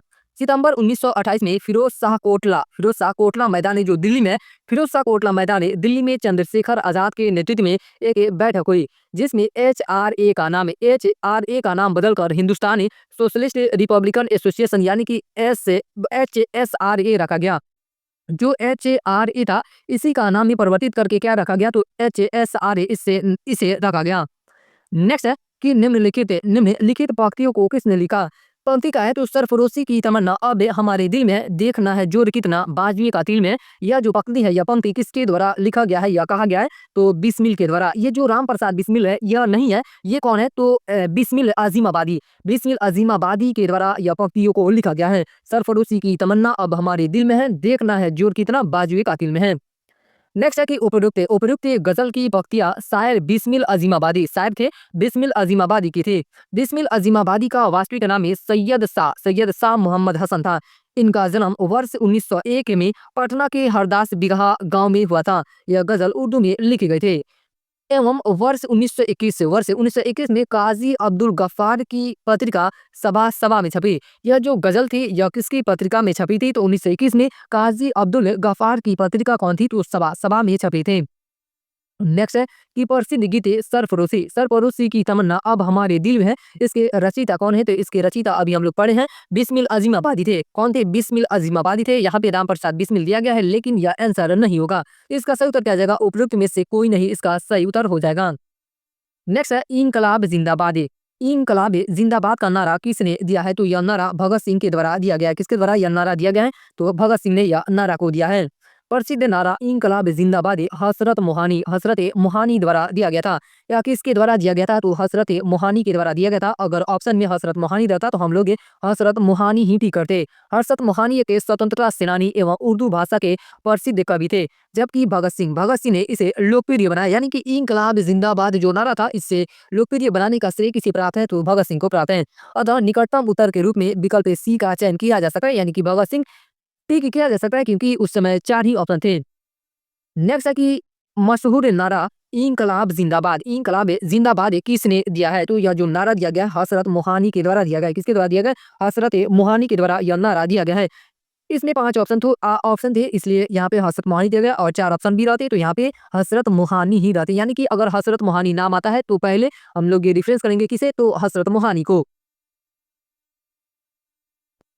नेक्स्ट है भगत सिंह राजगुरु तथा सुखदेव को फांसी दी गई थी। इन्हें फांसी 23 मार्च 1931 को इन्हें फांसी दी गई थी। हिंदुस्तान सोशलिस्ट रिपब्लिकन एसोसिएशन के 2 सदस्य भगत सिंह तथा बटुकेश्वर दत्त ने 8 अप्रैल 1929 को केंद्रीय विधानसभा पर बम फेंके। दोनों को गिरफ्तार कर केंद्रीय असेंबली बम कांड के अंतर्गत मुकदमा चलाया गया। बाद में एचएसआरए के अन्य सदस्यों को भी गिरफ्तार कर क्रांतिकारियों के ऊपर लाहौर षड्यंत्र कांड के अंतर्गत मुकदमा चलाया गया। वर्ष 1930 में लाहौर षड्यंत्र कांड का निर्णय आया, जिसमें भगत सिंह, राजगुरु और सुखदेव को फांसी की सजा सुनाई गई। अगर बात की जाए कि भगत सिंह, राजगुरु और सुखदेव को किस कांड के निर्णय में यानी कि किस षड्यंत्र में इन्हें फांसी की सजा सुनाई गई थी, तो लाहौर षड्यंत्र कांड जो हुआ था उसमें इन्हें फांसी की सजा सुनाई गई थी। 23 मार्च 1931 को तीनों को फांसी दे दी गई। उनकी फांसी के समाचार से संपूर्ण देश मृत्यु सदृश उदासी में डूब गया। नेक्स्ट है वही प्रश्न पूछ रहा है कि सुखदेव, भगत सिंह तथा राजगुरु को किस तारीख को फांसी दी गई थी, तो उन्हें 23 मार्च 1931 को फांसी दी गई थी। नेक्स्ट है कि सरकार के विरोध में असेंबली में बम फेंकने के समय भगत सिंह की उम्र क्या थी, तो भगत सिंह की उम्र उस समय 21 साल से थोड़ा ज्यादा थी। कितनी थी, 21 साल से थोड़ा ज्यादा थे। भगत सिंह भारत के एक प्रमुख स्वतंत्रता सेनानी क्रांतिकारी थे। उनका जन्म 28 सितंबर 1907 28 सितंबर 1907 में हुआ था। भगत सिंह का जन्म कब हुआ था? तो 28 सितंबर 1907 में हुआ था। भगत सिंह तथा बटुकेश्वर दत्त ने 8 अप्रैल 1929 को केंद्रीय विधानसभा में बम फेंका था। इस प्रकार केंद्रीय विधानसभा में बम फेंकने के समय भगत सिंह की उम्र 21 वर्ष है, यानी कि 21 वर्ष 6 माह 11 दिन है। 21 वर्ष 6 माह 11 दिन है। 23 मार्च 1931 को भगत सिंह को फांसी दी गई थी। इनकी उम्र कितनी थी? तो 21 वर्ष 6 माह 11 दिन थी जब इन्हें फांसी दी गई थी। नेक्स्ट है अगला प्रश्न कि केंद्रीय विधानसभा में हानि रहित बम किसने फेंके थे? तो बटुकेश्वर दत्त के द्वारा केंद्रीय विधानसभा में हानि रहित बम फेंके गए थे। किसके द्वारा? बटुकेश्वर दत्त के द्वारा बम फेंके गए थे। नेक्स्ट है अनुशीलन समिति थी। अनुशीलन समिति क्या थी? तो यह एक क्रांतिकारी संगठन थी। अनुशीलन समिति क्या थी? यह एक क्रांतिकारी संगठन है। अनुशीलन समिति एक क्रांतिकारी संगठन थी। अनुशीलन समिति एक क्रांतिकारी संगठन थी। नेक्स्ट है चिटगांव शस्त्र छापामारी की योजना बनाई गई थी। तो सूर्य सेन के द्वारा इसकी योजना बनाई गई थी। चटगांव शस्त्र छापामारी की योजना किसने बनाई थी? तो सूर्य सेन ने बनाई थी। चटगांव शस्त्रागार धावे को मास्टरदा के नाम से प्रसिद्ध क्रांतिकारी सूर्य सेन ने आयोजित किया था। सूर्य सेन ने बंगाल में इंडियन रिपब्लिकन आर्मी यानी कि IRA यानी कि इंडियन रिपब्लिकन आर्मी की स्थापना की थी। इंडियन रिपब्लिकन आर्मी की स्थापना किसके द्वारा की गई थी? तो सूर्य सेन के द्वारा की गई थी। और इन्होंने कहाँ पे की थी? तो बंगाल में। इसके सदस्यों में अनंत सिंह, अंबिका चक्रवर्ती, लोकीनाथ, प्रीतिलता वाडेदारे, गणेश गोसे, कल्पना दत्ते तथा आनंद गुप्ते प्रमुख थे। 18 अप्रैल 1930 को सूर्य सेन ने अंग्रेजों के विरुद्ध युद्ध की घोषणा की। सूर्य सेन के नेतृत्व में IRA के सदस्यों ने चटगांव शस्त्रागार पर आक्रमण कर हथियारों पर कब्जा कर लिया। 22 मई 1930 को IRA के सदस्यों और सेना के बीच संघर्ष हुआ। कब इन लोगों के बीच में संघर्ष हुआ? यानी कि सेना और IRA के सदस्यों के बीच में? तो 22 मई 1930 को, जिसमें 80 सैनिक और 12 क्रांतिकारी मारे गए। 16 फरवरी 1933 को सूर्य सेन को गिरफ्तार कर लिया गया। उनके ऊपर मुकदमा चला था। 12 जनवरी 1934 को उन्हें फांसी दे दी गई। नेक्स्ट है अगला प्रश्न है कि चटगांव शस्त्रागार धावे से कौन संबंधित है? तो इसका संबंध सूर्य सेन से हो जाएगा। इसका संबंध किससे हो जाएगा? चटगांव शस्त्रागार से, तो सूर्य सेन से। नेक्स्ट है अगला प्रश्न है कि वर्ष 1923 से 28 के काल में भारतीय राजनीति में क्रांतिकारी कार्यविधियों की पुनरावृत्ति का कारण क्या था? जैसे इसका कारण क्या था? गांधी जी द्वारा असहयोग आंदोलन का स्थगन करना कारण था। यह पिछले शायद हम लोग इस प्रश्न को देखे भी हम लोग पीछे 1922 के बाद असहयोग आंदोलन के स्थगन और देश से जन आंदोलन यानी कि मास मूवमेंट का चरण कमजोर पड़ गया और कांग्रेस की राजनीति काउंसिल एंट्री व रचनात्मक कार्यों जैसी धाराओं में बट गई, जिससे बहुत से क्षमतावान राष्ट्रवादी युवाओं का कांग्रेस नेतृत्व की रणनीति से मोहभंग हो गया। ये युवा गांधी जी के नेतृत्व और अहिंसात्मक संघर्ष की राजनीति से भी असंतुष्ट हैं। ये रूस, चीन, आयरलैंड, तुर्की, मिस्र आदि में कहीं भी होने वाले क्रांतिकारी आंदोलन और विद्रोह से अनुप्राणित होकर हिंसात्मक माध्यम से ब्रिटिश शासन को उखाड़ फेंकने के लिए प्रयासरत थे। इस कारण यह काल भारतीय राजनीति में क्रांतिकारी कार्यविधियों की पुनरावृत्ति का काल माना जाता है। नेक्स्ट है अगला चैप्टर ये भारत से बाहर क्रांतिकारी गतिविधियां। भारत से बाहर कौन कौन सी संस्थाओं की स्थापना हुई थी या कौन कौन सी क्रांतिकारी गतिविधियां हुई थी? जिसमें सबसे पहला प्रश्न है कि लंदन में इंडिया हाउस के संस्थापक कौन थे? तो लंदन में इंडिया हाउस की स्थापना श्यामजी कृष्ण वर्मा ने की थी। किसके द्वारा की गई थी? श्यामजी कृष्ण वर्मा के द्वारा इसकी स्थापना की गई थी। फरवरी 1905 में लंदन में श्यामजी कृष्ण वर्मा ने इंडियन होम रूल सोसाइटी की स्थापना की। इंडियन होम रूल सोसाइटी की स्थापना किसके द्वारा की गई थी? तो श्यामजी कृष्ण वर्मा के द्वारा की गई थी। और कब की गई थी? तो 1905 में। इन्होंने इंडिया हाउस की भी स्थापना की थी। यहाँ से एक समाचार पत्र द इंडियन सोशियोलॉजिस्ट का भी प्रकाशन भी प्रारंभ किया गया। लंदन में सरकारी तंत्र के विशेष सक्रिय होने के कारण श्यामजी वहां से पेरिस और अंततः जिनीवा चले गए। नेक्स्ट है अगला प्रश्न है कि वर्ष 1906 में लंदन में अभिनव भारत सोसाइटी की स्थापना किसने की थी? तो लंदन में अभिनव भारत सोसाइटी की स्थापना विनायक दामोदर सावरकर यानी कि BD सावरकर के द्वारा इसकी स्थापना की गई थी। और कब की गई थी? तो 1906 ईस्वी में की गई थी। वर्ष 1906 में लंदन पहुंचने के उपरांत विनायक दामोदर सावरकर ने अभिनव भारत सोसाइटी की एक शाखा स्थापित की तथा अभिनव भारत सोसाइटी के प्रारूप के तौर पर वर्ष 1906 में फ्री इंडिया सोसाइटी का गठन किया ताकि लंदन में भारत के विभिन्न भागों से आए युवाओं को संगठित शक्ति के रूप में साथ लाया जा सके। फ्री इंडिया सोसाइटी से जुड़े युवाओं का गौर से निरीक्षण किया जाता था तथा उसके उपरांत ही उन्हें अभिनव भारत के केंद्रीय समूह में स्थान मिलता था। नेक्स्ट है अगला प्रश्न है, वही प्रश्न पूछता है कि लंदन में अभिनव भारत के संस्थापक कौन था? तो इसकी स्थापना विनायक दामोदर सावरकर के द्वारा की गई थी, यानी कि बी.डी. सावरकर ने अभिनव भारत की स्थापना की थी। नेक्स्ट है कि भारतीय क्रांति की जननी किसे कहा गया है? तो मैडम भीकाजी रुस्तम कामा को भारतीय क्रांति की जननी कहा गया है। किसे कहा गया है? तो मैडम भीकाजी रुस्तम कामा को।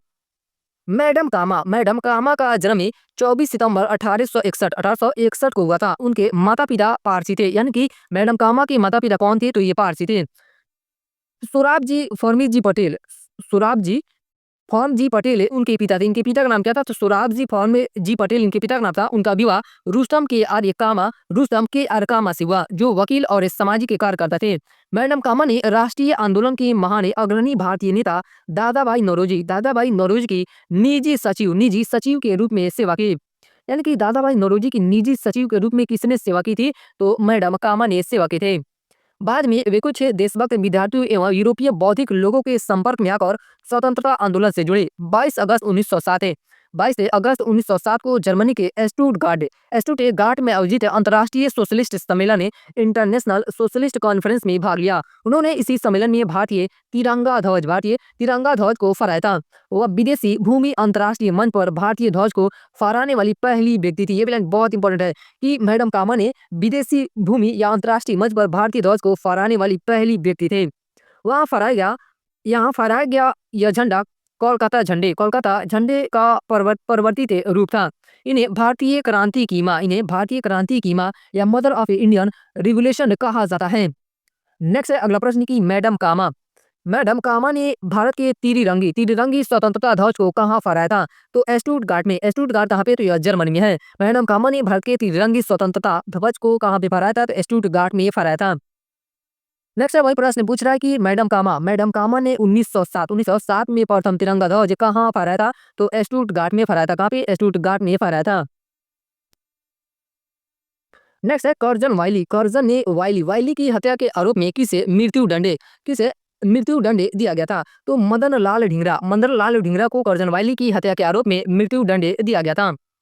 वाइली की हत्या 1 जुलाई 1909 को लंदन में मदन लाल ढींगरा ने गोली मार करके वाइली ने भारत में भारत के राज्य सचिव के राजनीतिक सहायक के पद पर कार्य किया था। 17 अगस्त 1909 को मदन लाल ढींगरा को फांसी दी गई थी। यानी कि कर्जन वाइली की हत्या के जुर्म में मदन लाल ढींगरा को कब फांसी दी गई थी? तो 17 अगस्त 1909 को इन्हें फांसी दी गई थी। नेक्स्ट है अगला प्रश्न कि 1911 में कैलिफोर्निया विश्वविद्यालय में भारतीय दर्शन शास्त्र के प्रोफेसर बनने का किसे अवसर मिला? तो लाला हरदयाल को यह अवसर प्राप्त हुआ था। कैलिफोर्निया विश्वविद्यालय में भारतीय दर्शन शास्त्र के प्रोफेसर बनने का अवसर किसे मिला था? तो लाला हरदयाल को मिला था। लाला हरदयाल एक भारतीय क्रांतिकारी और विद्वान थे। इन्हें अमेरिका के कैलिफोर्निया राज्य में स्थित स्टैनफोर्ड विश्वविद्यालय में भारतीय दर्शन शास्त्र और संस्कृत पढ़ाने के लिए नियुक्त किया गया था। नेक्स्ट है अगला प्रश्न है कि गदर पार्टी की स्थापना हुई थी। तो गदर पार्टी की जो स्थापना हुई थी वर्ष 1913 में हुई थी। कब हुई थी? वर्ष 1913 में हुई थी। वर्ष 1913 को सोहन सिंह भाकना के नेतृत्व में पोर्टलैंड संयुक्त राज्य अमेरिका यानी कि यूएसए में Hindustan Association of the Pacific Coast नामक संस्था की स्थापना हुई। इसका मुख्यालय सैन फ्रांसिस्को में था। इसका मुख्यालय कहाँ पे था? तो सैन फ्रांसिस्को में था। इस संस्था ने गदर नामक एक अखबार निकाला, जिससे इस संस्था का नाम भी गदर पार्टी पड़ गया। यानी कि जो यह संस्था थी Hindustan Association of the Pacific Coast, यह जो संस्था थी एक पत्रिका निकालती थी, उस पत्रिका का नाम था गदर और इसी पत्रिका के नाम पर इस पार्टी का नाम गदर पार्टी पड़ गया। लाला हरदयाल इस संस्था के मनीषी पद पर दर्शक थे। इसके अन्य सदस्यों में यानी कि गदर पार्टी के अन्य सदस्यों में कौन कौन से थे? तो रामचंद्र, बरकतुल्ला, रास बिहारी बोसे, भाई परमानंद आदि इसमें शामिल थे। नेक्स्ट है अगला प्रश्न है कि गदर आंदोलन एक क्रांतिकारी आंदोलन जिसका उद्देश्य भारत में ब्रिटिश शासन को उखाड़ फेंकना था के नेता कौन थे? तो करतार सिंह सराबा थे। कौन थे? करतार सिंह सराबा इसके प्रमुख नेता थे। नेक्स्ट है कि गदर पार्टी की स्थापना कहाँ पर हुई थी? इससे जो गदर पार्टी थी इसकी स्थापना संयुक्त राज्य अमेरिका में हुई थी। कहाँ पे हुई थी? संयुक्त राज्य अमेरिका में हुई थी, यानी कि यूएसए में हुई थी। और इसका मुख्यालय कहाँ पे था? तो इसका मुख्यालय सैन फ्रांसिस्को में था। नेक्स्ट है वही प्रश्न पूछ रहा है कि गदर पार्टी की स्थापना कहाँ पर हुई थी? तो इसकी स्थापना संयुक्त राज्य अमेरिका यानी कि यूएसए में की गई थी इसकी स्थापना। नेक्स्ट है और ये भी इंपॉर्टेंट क्वेश्चन है, ये भी बहुत इंपॉर्टेंट क्वेश्चन है कि जिम्मरमैन योजना से संबंधित व्यक्ति कौन थे? तो जो जिम्मरमैन योजना था उससे संबंधित व्यक्ति लाला हरदयाल भी इससे संबंधित थे, भूपेन्द्र दत्त भी इससे संबंधित थे, वीरेंद्र नाथ चट्टोपाध्याय भी इससे संबंधित थे। तो इसका सही उत्तर क्या आ जाएगा? उपयुक्त में से सभी संबंधित थे, यानी कि लाला हरदयाल भी, वीरेंद्र नाथ चट्टोपाध्याय भी और भूपेन्द्र दत्त ने तीनों इससे संबंधित थे। प्रथम विश्व युद्ध के दौरान भारतीय क्रांतिकारियों ने जर्मनी से शस्त्र एवं गोला बारूद मंगाने की योजना विदेश में रह रहे भारतीयों की सहायता से बनाई थी, जिसे हिंदू जर्मन षड्यंत्र तथा जिम्मरमन योजना का नाम दिया गया। लाला हरदयाल भूपेंद्र नाथ दत्त तथा वीरेंद्र चट्टोपाध्याय ये तीनों इस योजना से संबंधित थे। इन लोगों ने अपने अन्य सहयोगियों के साथ मिलकर मिलकर जर्मनी के सहयोग से इस योजना के तहत वर्ष 1914 में बर्लिन कमेटी या बर्लिन इंडिया कमेटी की स्थापना की थी। वर्ष 1915 में इस संस्थान को भारतीय स्वतंत्रता समिति यानी कि इंडियन इंडिपेंडेंस कमेटी के नाम से जाना गया।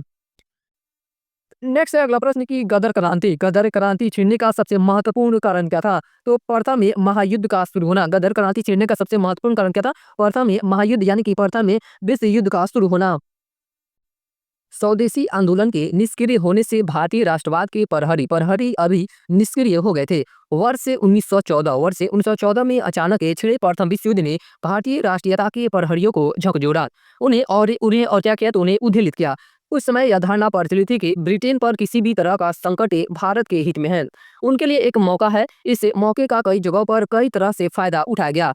उत्तरी अमेरिका में गदर क्रांतिकारियों और भारत में लोकमान्य तिलक और एनी बेसेंट व उनके होम रूल लीग जैसे संगठनों ने इस मौके का लाभ उठाया। गदर क्रांतिकारियों ने सशस्त्र संग्रह के माध्यम से अंग्रेजी हुकूमत को उखाड़ फेंकने का प्रयास किया। नेक्स्ट है अगला प्रश्न कि जर्मनी के समर्थन से काबुल में राजा महेंद्र प्रताप सिंह कौन से राजा थे? तो राजा महेंद्र प्रताप सिंह के नेतृत्व में अंतरिम सरकार का गठन हुआ था। तो जो यह अंतरिम सरकार का गठन हुआ था प्रथम विश्व युद्ध के दौरान हुआ था। इस ऑप्शन में प्रथम विश्व युद्ध कहीं भी नहीं दिख रहा है, तो इसका सही उत्तर क्या हो जाएगा? उपयुक्त में से कोई नहीं इसका सही उत्तर हो जाएगा। राजा महेंद्र प्रताप ने अपने सहयोगी बरकतुल्ला, इनके सहयोगी का नाम क्या था? तो बरकतुल्ला के साथ प्रथम महायुद्ध के दौरान वर्ष 1915 में काबुल यानी कि अफगानिस्तान में भारत की प्रथम अस्थायी सरकार का गठन किया था। इसमें राजा महेंद्र प्रताप स्वयं राष्ट्रपति तथा बरकतुल्ला प्रधानमंत्री थे। अगर बात किया जाए कि भारत की प्रथम अस्थायी सरकार का गठन कब किया गया था, तो 1915 में, और कहाँ पे? तो काबुल में किया गया था। और किसके द्वारा किया गया था? तो राजा महेंद्र प्रताप सिंह के द्वारा किया गया था। और जो राजा महेंद्र प्रताप सिंह थे वे खुद राष्ट्रपति थे और इस सरकार में प्रधानमंत्री के पद पे कौन थे? तो बरकतुल्ला थे।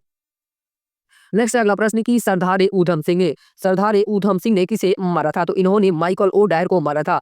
इन्होंने किसे मारा था? तो माइकल ओ डायर को मारा था। सरदार ऊधम सिंह ने माइकल ओ डायर या डॉयर को मारा था। ऊधम सिंह ने जालियांवाला बाग हत्याकांड के अप्रत्यक्ष रूप से जिम्मेदार lieutenant governor Michael O Dyer की लंदन में मार्च 1940 में हत्या कर दी थी। कब इन्होंने माइकल ओ डायर की हत्या की थी? तो मार्च 1940 में। नेक्स्ट अगला प्रश्न है वही दोबारा प्रश्न पूछ रहा है कि लंदन में मार्च यानी कि लंदन में 13 मार्च 1940 को सर माइकल ओ डायर को गोली से मारा था, यानी कि किसने मारा गया? तो ऊधम सिंह के द्वारा मारा गया था। माइकल ओ डायर को किसने गोली मारी थी? तो ऊधम सिंह ने इसे गोली मारी थी। अगला प्रश्न है कि जालियांवाला बाग हत्याकांड के लिए जिम्मेदार जनरल डायर या जनरल ओ डायर को निम्न में से किसने मार डाला? तो ऊधम सिंह ने जालियांवाला बाग के हत्याकांड का जो जिम्मेदार था जनरल ओ डायर, उसे मार डाला था। किसने मारा था? तो ऊधम सिंह ने। नेक्स्ट है अगला प्रश्न प्रश्न नहीं है, उसके बाद अगला चैप्टर है बंगाल विभाजन तथा स्वदेशी आंदोलन। बंगाल विभाजन कब हुआ था? तो 1905 ईस्वी में बंगाल का विभाजन हुआ था। कब हुआ था? 1905 ईस्वी में। जिसमें सबसे पहला प्रश्न है कि बंगाल विभाजन के विषय में किसने कहा था विभाजन विभाजन ने हमारे ऊपर बम की तरह गिरा है, यह कथन है। और यहाँ से पूछ रहा है कि यह कथन किसके द्वारा कहा गया है। कथन क्या है, तो विभाजन हमारे ऊपर बम की तरह गिरा है, यह कथन किसने कहा है, तो सुरेंद्र नाथ बनर्जी के द्वारा यह कथन कहा गया है। किसके द्वारा, सुरेंद्र नाथ बनर्जी के द्वारा यह कथन कहा गया है। बंगाल विभाजन के विषय में सुरेंद्र नाथ बनर्जी ने कहा था विभाजन की घोषणा हमारे ऊपर बम की तरह गिरा। बंगाल विभाजन लॉर्ड कर्जन के काल में हुआ था। जो बंगाल विभाजन हुआ था वह किसके काल में हुआ था, तो लॉर्ड कर्जन के काल में हुआ था। नेक्स्ट है अगला प्रश्न है कि बंगाल विभाजन की घोषणा की गई थी, तो 19 जुलाई 1905 को इसकी घोषणा की गई थी। बंगाल विभाजन की घोषणा कब की गई थी, 19 जुलाई 1905 को बंगाल विभाजन की घोषणा की गई थी। बंगाल विभाजन की रूपरेखा भारतीय सरकार के गृह सचिव एच रिस्ले द्वारा 3 दिसंबर 1903 को बंगाल सरकार को भेजे गए एक प्रसिद्ध रिस्ले सर्कुलर में प्रस्तुत की गई थी। इसकी औपचारिक घोषणा 19 जुलाई 1905 को की गई। इसका उद्देश्य बंगाल प्रेसिडेंसी में फैल रहे राष्ट्रवाद को विभाजित करना था। बंगाल विभाजन 16 अक्टूबर 1905 को प्रभावी हुआ। इस दिन को रविंद्रनाथ टैगोर ने रक्षाबंधन के रूप में मनाने की सलाह दी। ये भी बहुत इंपॉर्टेंट है कि जब ये बंगाल विभाजन प्रभावी हुआ था, यानी कि 16 अक्टूबर 1905 को बंगाल विभाजन प्रभावी हो गया, तो उस दिन रविंद्रनाथ टैगोर ने किस दिवस के रूप में मनाने की घोषणा की थी, तो रक्षाबंधन के रूप में मनाने की घोषणा की थी 16 अक्टूबर 1905 को। नेक्स्ट अगला प्रश्न कि बंगाल का विभाजन प्रभावी हुआ था, तो जो बंगाल का विभाजन था वह कब से प्रभावी हुआ था, 16 अक्टूबर 1905 से प्रभावी हुआ था। कब से, 16 अक्टूबर 1905 से बंगाल विभाजन प्रभावी हुआ था। नेक्स्ट है अगला प्रश्न कि बंगाल विभाजन के प्रत्याघात के रूप में कौन सा आंदोलन शुरू हुआ था, तो बंगाल विभाजन के प्रत्याघात के रूप में स्वदेशी आंदोलन शुरू हुआ था। कौन सा आंदोलन शुरू हुआ था, स्वदेशी आंदोलन की शुरुआत हुई थी। भारत के वायसराय लॉर्ड कर्जन, भारत का वायसराय उस समय कौन था जब ये बंगाल का विभाजन हुआ था, तो लॉर्ड कर्जन ने 19 जुलाई 1905 के कुछ स्रोतों में यति थी 20 जुलाई 1905 को भी मिलती है, को बंगाल विभाजन की घोषणा की गई। इस घोषणा के विरोध में कोलकाता के टाउन हॉल में एक ऐतिहासिक बैठक का आयोजन किया गया, जिसमें स्वदेशी आंदोलन की विधिवत घोषणा की गई। अक्टूबर 1905 को जब बंगाल विभाजन लागू हो गया, उस दिन को शोक दिवस के रूप में मनाने की घोषणा की गई। रविंद्रनाथ टैगोर के सुझाव पर इसे राखी दिवस के रूप में भी मनाया गया। यह दिवस राष्ट्रवादियों द्वारा बंगाल की अटूट एकता को प्रदर्शित करने के लिए मनाया गया। टैगोर के शांति निकेतन के तर्ज पर बंगाल नेशनल कॉलेज की स्थापना की गई। बहुत ही कम समय में पूरे देश में अनेक राष्ट्रीय विद्यालयों की स्थापना हो गई। मार्च 1906 में राष्ट्रीय शिक्षा परिषद का गठन हुआ। स्वदेशी आंदोलन में आत्मशक्ति का नारा दिया, यानी कि स्वदेशी आंदोलन में आत्मशक्ति का नारा दिया गया। स्वावलंबन व आत्मनिर्भरता का प्रश्न राष्ट्रीय स्वाभिमान, आदर और आत्मविश्वास के साथ जुड़ा था। कांग्रेस ने भी अपनी कलकत्ता अधिवेशन जो 1906 में हुआ था, कलकत्ता अधिवेशन कब हुआ था, तो 1906 में। बहुत सारे अधिवेशन कलकत्ता में हुए थे, लेकिन यहाँ पे 1906 का कलकत्ता अधिवेशन की बात कर रहा है। कांग्रेस ने भी अपने कलकत्ता अधिवेशन 1906 में स्वदेशी आंदोलन, बहिष्कार आंदोलन, राष्ट्रीय शिक्षा और प्रशासन से संबंधित 4 प्रस्ताव पारित किए। अतः स्पष्ट है कि बंगाल विभाजन के विरोध में राष्ट्रवादियों ने स्वदेशी, बहिष्कार, राष्ट्रीय शिक्षा और स्वशासन जैसे आंदोलन चलाए। नेक्स्ट है अगला प्रश्न है कि भारत में स्वदेशी आंदोलन किस दौरान हुआ था, तो बंगाल विभाजन के विरुद्ध ये आंदोलन चलाया गया था, यानी कि जब भी बंगाल विभाजन हुआ था उसी समय स्वदेशी आंदोलन की शुरुआत हुई थी। नेक्स्ट है अगला प्रश्न कि प्रथम बार संघर्ष के तरीकों के रूप में स्वदेशी एवं बहिष्कार किसके दौरान अपनाए गए थे, तो बंगाल विभाजन के समय में स्वदेशी एवं बहिष्कार अपनाए गए थे। फिर से उसी टाइप का क्वेश्चन पूछ रहा है कि प्रथम बार इस संघर्ष के तरीकों के रूप में स्वदेशी एवं बहिष्कार भारत में कब अपनाया गया था, तो बंगाल विभाजन के समय स्वदेशी एवं बहिष्कार भारत में अपनाया गया था। नेक्स्ट है अगला प्रश्न कि बंग इसे बंग आंदोलन भी कहा जाता है, तो बंग के बाद कौन सा आंदोलन शुरू हुआ था, तो स्वदेशी आंदोलन हुआ था। कौन सा आंदोलन शुरू हुआ था, बंग आंदोलन के बाद तो स्वदेशी आंदोलन शुरू हुआ था। नेक्स्ट अगला प्रश्न है कि वर्ष 1905 में बंगाल की विभाजन के समय भारत का वायसराय कौन था, तो उस समय भारत का वायसराय लॉर्ड कर्जन था। उस समय भारत का वायसराय कौन था, तो लॉर्ड कर्जन था। नेक्स्ट है अगला प्रश्न है कि इनमें से किस काल में स्वदेशी आंदोलन ने का भारत में उत्थान हुआ? तो बंगाल विभाजन का विरोधी आंदोलन, यानी कि जब ये बंगाल विभाजन हुआ था उसी के विरोध में स्वदेशी आंदोलन चला गया था। नेक्स्ट है अगला प्रश्न है कि लॉर्ड कर्जन द्वारा 1905 में किया गया बंगाल विभाजन किस वर्ष रद्द हुआ? तो यह 1911 में रद्द हुआ था। बंगाल विभाजन ने कब रद्द हुआ था? तो 1911 में यह रद्द हुआ था। दिसंबर 1911 में ब्रिटिश सम्राट जॉर्ज पंचम और महारानी मैरी के भारत आगमन पर उनके स्वागत हेतु दिल्ली में एक दरबार का आयोजन किया गया। दिल्ली दरबार में ही 12 दिसंबर 1911 को सम्राट ने बंगाल विभाजन को रद्द घोषित किया। साथ ही कलकत्ता की जगह दिल्ली को भारत की नई राजधानी बनाए जाने की घोषणा की गई। घोषणा के अनुरूप बंगाल को एक नए प्रांत के रूप में पुनर्गठित किया गया। उड़ीसा तथा बिहार को इससे अलग कर दिया गया। असम को एक नया प्रांत बनाया गया, जैसा कि उसकी उसकी स्थिति 1874 ईस्वी में थी, तथा सिलहट को इसमें जोड़ दिया गया। नेक्स्ट है अगला प्रश्न है कि बंगाल वर्ष 1905 में विभाजित हुआ, जिसके विरुद्ध के फलस्वरूप यह दोबारा विभाजित हुआ था। यह दोबारा कब विभाजित हुआ था?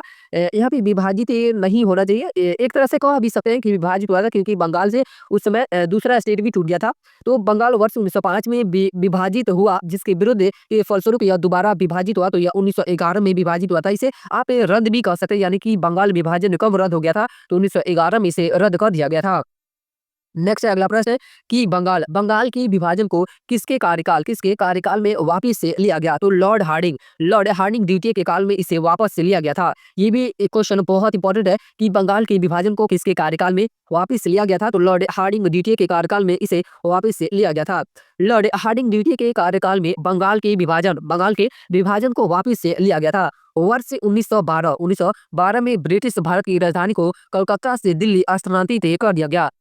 19 जुलाई 1905 को तत्कालीन वायसराय लॉर्ड कर्जन ने बंगाल विभाजन की घोषणा की। बंगाल विभाजन की घोषणा कब की गई थी? तो 19 जुलाई 1905 को की गई थी। अगर बात की जाए कि कलकत्ता से जो भारत की राजधानी कोलकाता थी, उसे दिल्ली कब स्थानांतरित किया गया था? तो 1912 में इसे स्थानांतरित किया गया था। और घोषणा की बात करें तो घोषणा हुआ था 1911 में। नेक्स्ट है अगला चैप्टर कांग्रेस से बनारस कलकत्ता एवं सूरत अधिवेशन। कांग्रेस का जो बनारस अधिवेशन हुआ था, कलकत्ता अधिवेशन हुआ था एवं सूरत अधिवेशन हुआ था, उस पे कुछ क्वेश्चन दिए गए, उस क्वेश्चन को देखते हैं। जिसमें सबसे पहला प्रश्न है कि निम्नलिखित में से किस नेता ने 1906 में कलकत्ता कांग्रेस अधिवेशन की अध्यक्षता की थी? तो दादाभाई नौरोजी के द्वारा 1906 का जो कलकत्ता अधिवेशन हुआ था उसकी अध्यक्षता की गई थी। किसके द्वारा? तो दादाभाई नौरोजी के द्वारा इसकी अध्यक्षता की गई थी। वर्ष 1906 में भारतीय राष्ट्रीय कांग्रेस के कोलकाता अधिवेशन की अध्यक्षता दादाभाई नौरोजी ने की थी। और इसी अधिवेशन में स्वराज्य स्वशासन यानी कि सेल्फ रूल स्वदेशी बहिष्कार एवं राष्ट्रीय शिक्षा संबंधी प्रस्ताव पारित किए गए। और इस स्वराज का झंडा दादाभाई नौरोजी द्वारा फहराया गया। नेक्स्ट है अगला प्रश्न कि वर्ष 1906 में आयोजित भारतीय राष्ट्रीय कांग्रेस यानी कि INC इंडियन नेशनल कांग्रेस के कोलकाता अधिवेशन में भारत के लिए स्वराज का झंडा किसके द्वारा फहराया गया था? तो यह दादाभाई नौरोजी के द्वारा फहराया गया था। स्वराज का झंडा किसके द्वारा फहराया गया था? तो दादाभाई नौरोजी ने इसे फहराया था। नेक्स्ट है अगला प्रश्न कि कांग्रेस ने स्वराज्य प्रस्ताव वर्ष 1905 में पारित किया। प्रस्ताव का उद्देश्य क्या था? तो जो स्वराज्य प्रस्ताव पारित किया गया था 1905 में, उसका उद्देश्य था स्वशासन ने सुनिश्चित करना। इसमें बहुत ही सारे ऑप्शन हो सकते हैं, लेकिन जो सटीक ऑप्शन है स्वशासन सुनिश्चित करना, लेकिन बीपीएससी इसका आंसर नहीं दिया है, क्योंकि उस समय इस क्वेश्चन में विवाद हो गया होगा, इसी वजह से यहाँ पे आंसर नहीं दिया गया है। उसके बाद अगला चैप्टर है मुस्लिम लीग का गठन। अगला चैप्टर का नाम क्या है? मुस्लिम लीग का गठन। जिसमें सबसे पहला प्रश्न कर रहा है कि निम्नलिखित में से किसने ऑल इंडिया मुस्लिम लीग की स्थापना की थी? तो नवाब सलीमुल्लाह खान के द्वारा ऑल इंडिया मुस्लिम लीग की स्थापना की गई थी। किसके द्वारा? नवाब सलीमुल्लाह खान के द्वारा।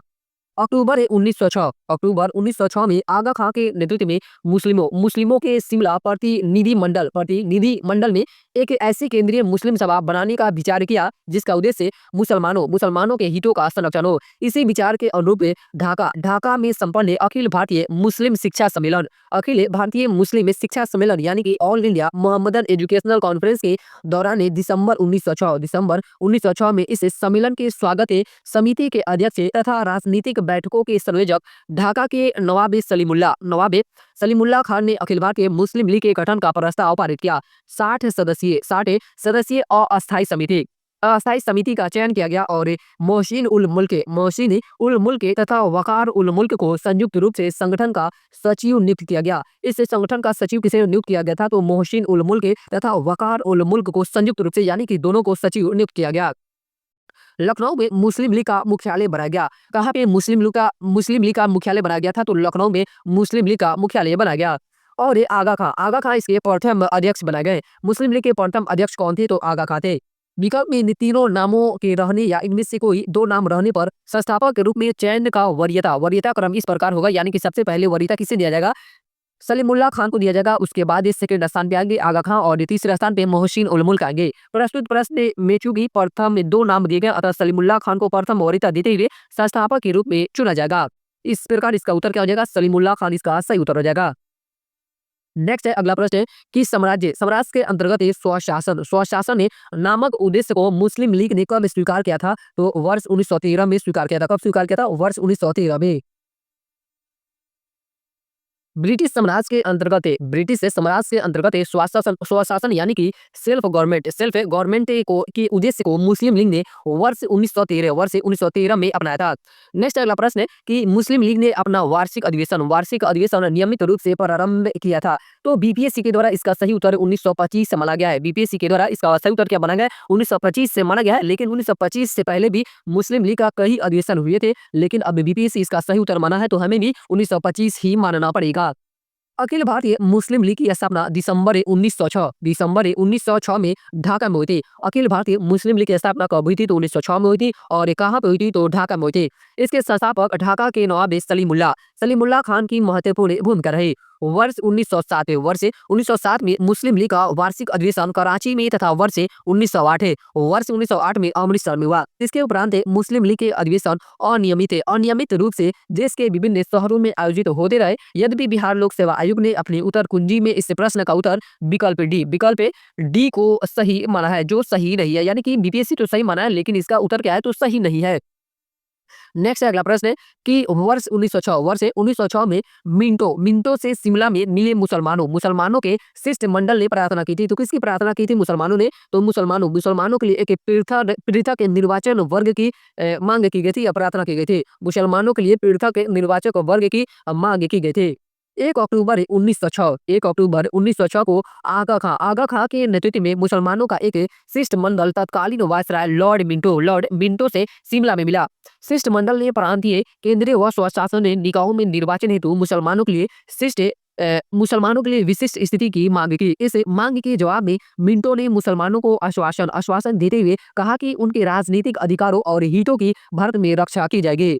नेक्स्ट है अगला चैप्टर मार्ले मिंटो सुधारे, जिसमें सबसे पहला प्रश्न कर है कि निम्न में से किस अधिनियम ने भारत में पृथक निर्वाचक मंडल का आरंभ किया था? तो भारतीय परिषद अधिनियम यानी कि भारत शासन अधिनियम में 1909 जो आया था वह भारत में पृथक निर्वाचक मंडल का आरंभ किया था। किसके द्वारा? भारतीय परिषद अधिनियम 1909 के द्वारा भारत में पृथक निर्वाचक मंडल का आरंभ हुआ था।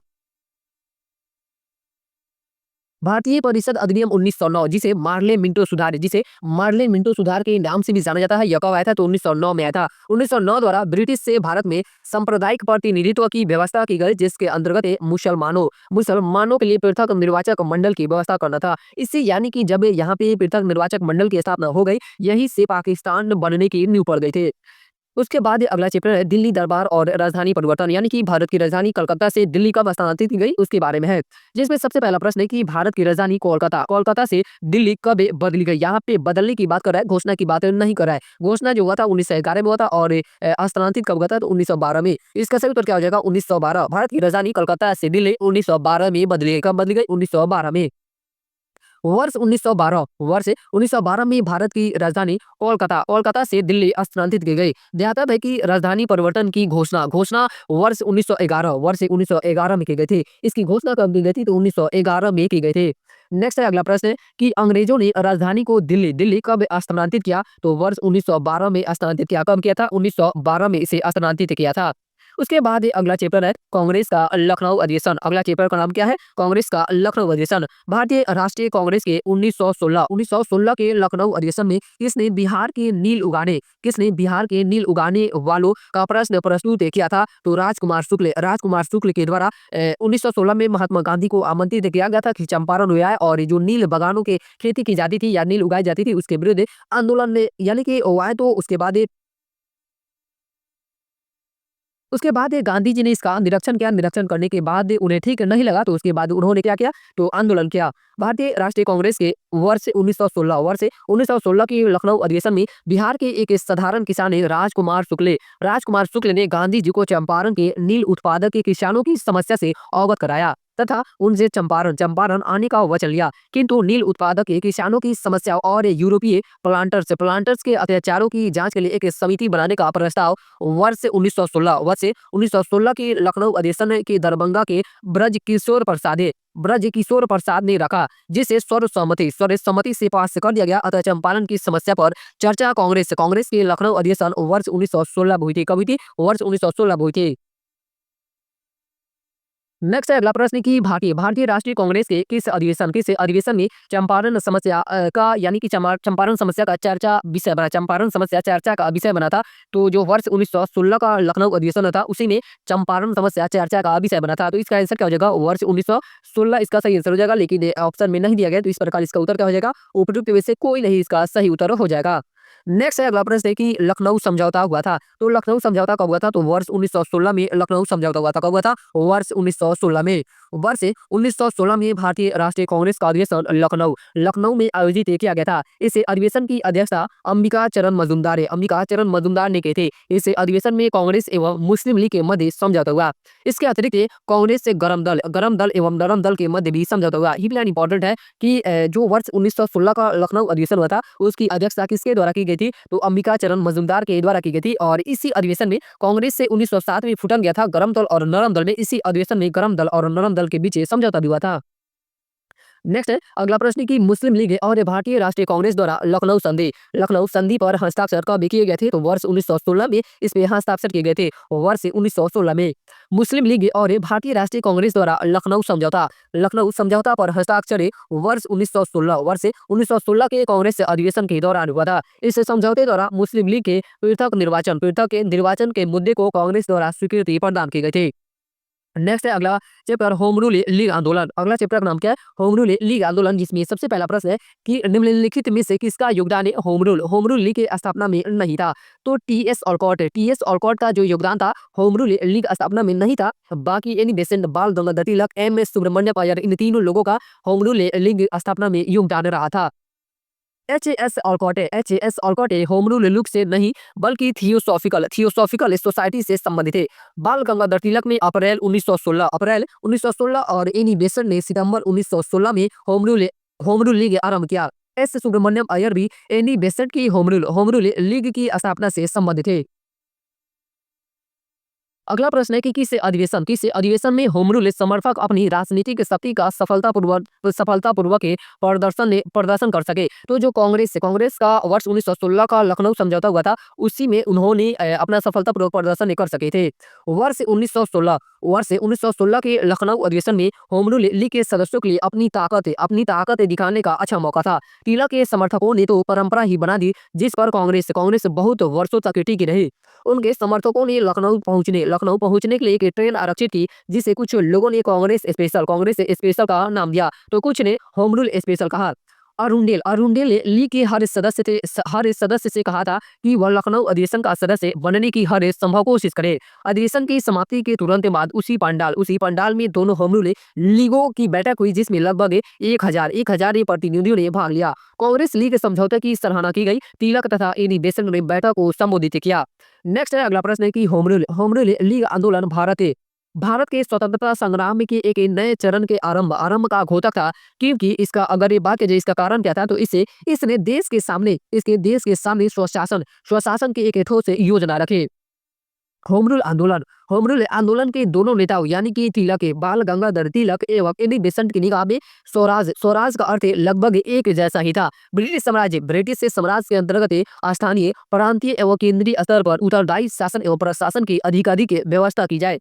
जैसे गोरो कोरो द्वारा शासित डोमिनियन दर्जा प्राप्त अन्य ब्रिटिश उपनिवेशों में थे, यथा कनाडा एवं ऑस्ट्रेलिया में।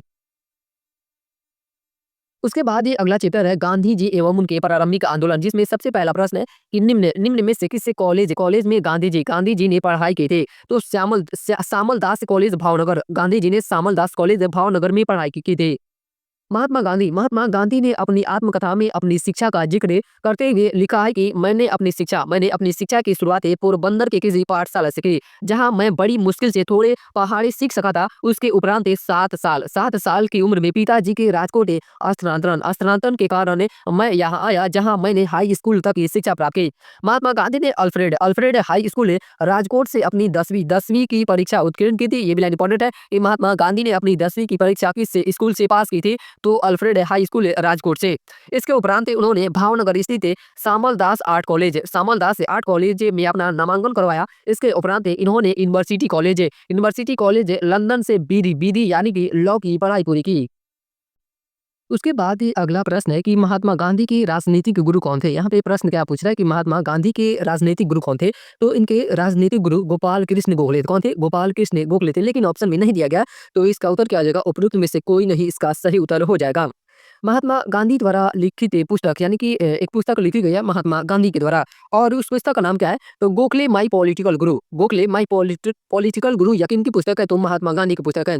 उस पुस्तक में महात्मा गांधी ने यानी कि उन्होंने बताया कि गोपाल कृष्ण गोखले से मेरा गुरु और शिष्य वाला रिश्ता 1896 ईस्वी में बना था। कब बना था इन दोनों का रिश्ता, तो 1896 ईस्वी में। किंतु इस रिश्ते की वास्तविक अनुभूति मुझे तब हुई जब मैं वर्ष 1902 में कलकत्ता कांग्रेस अधिवेशन में मिला।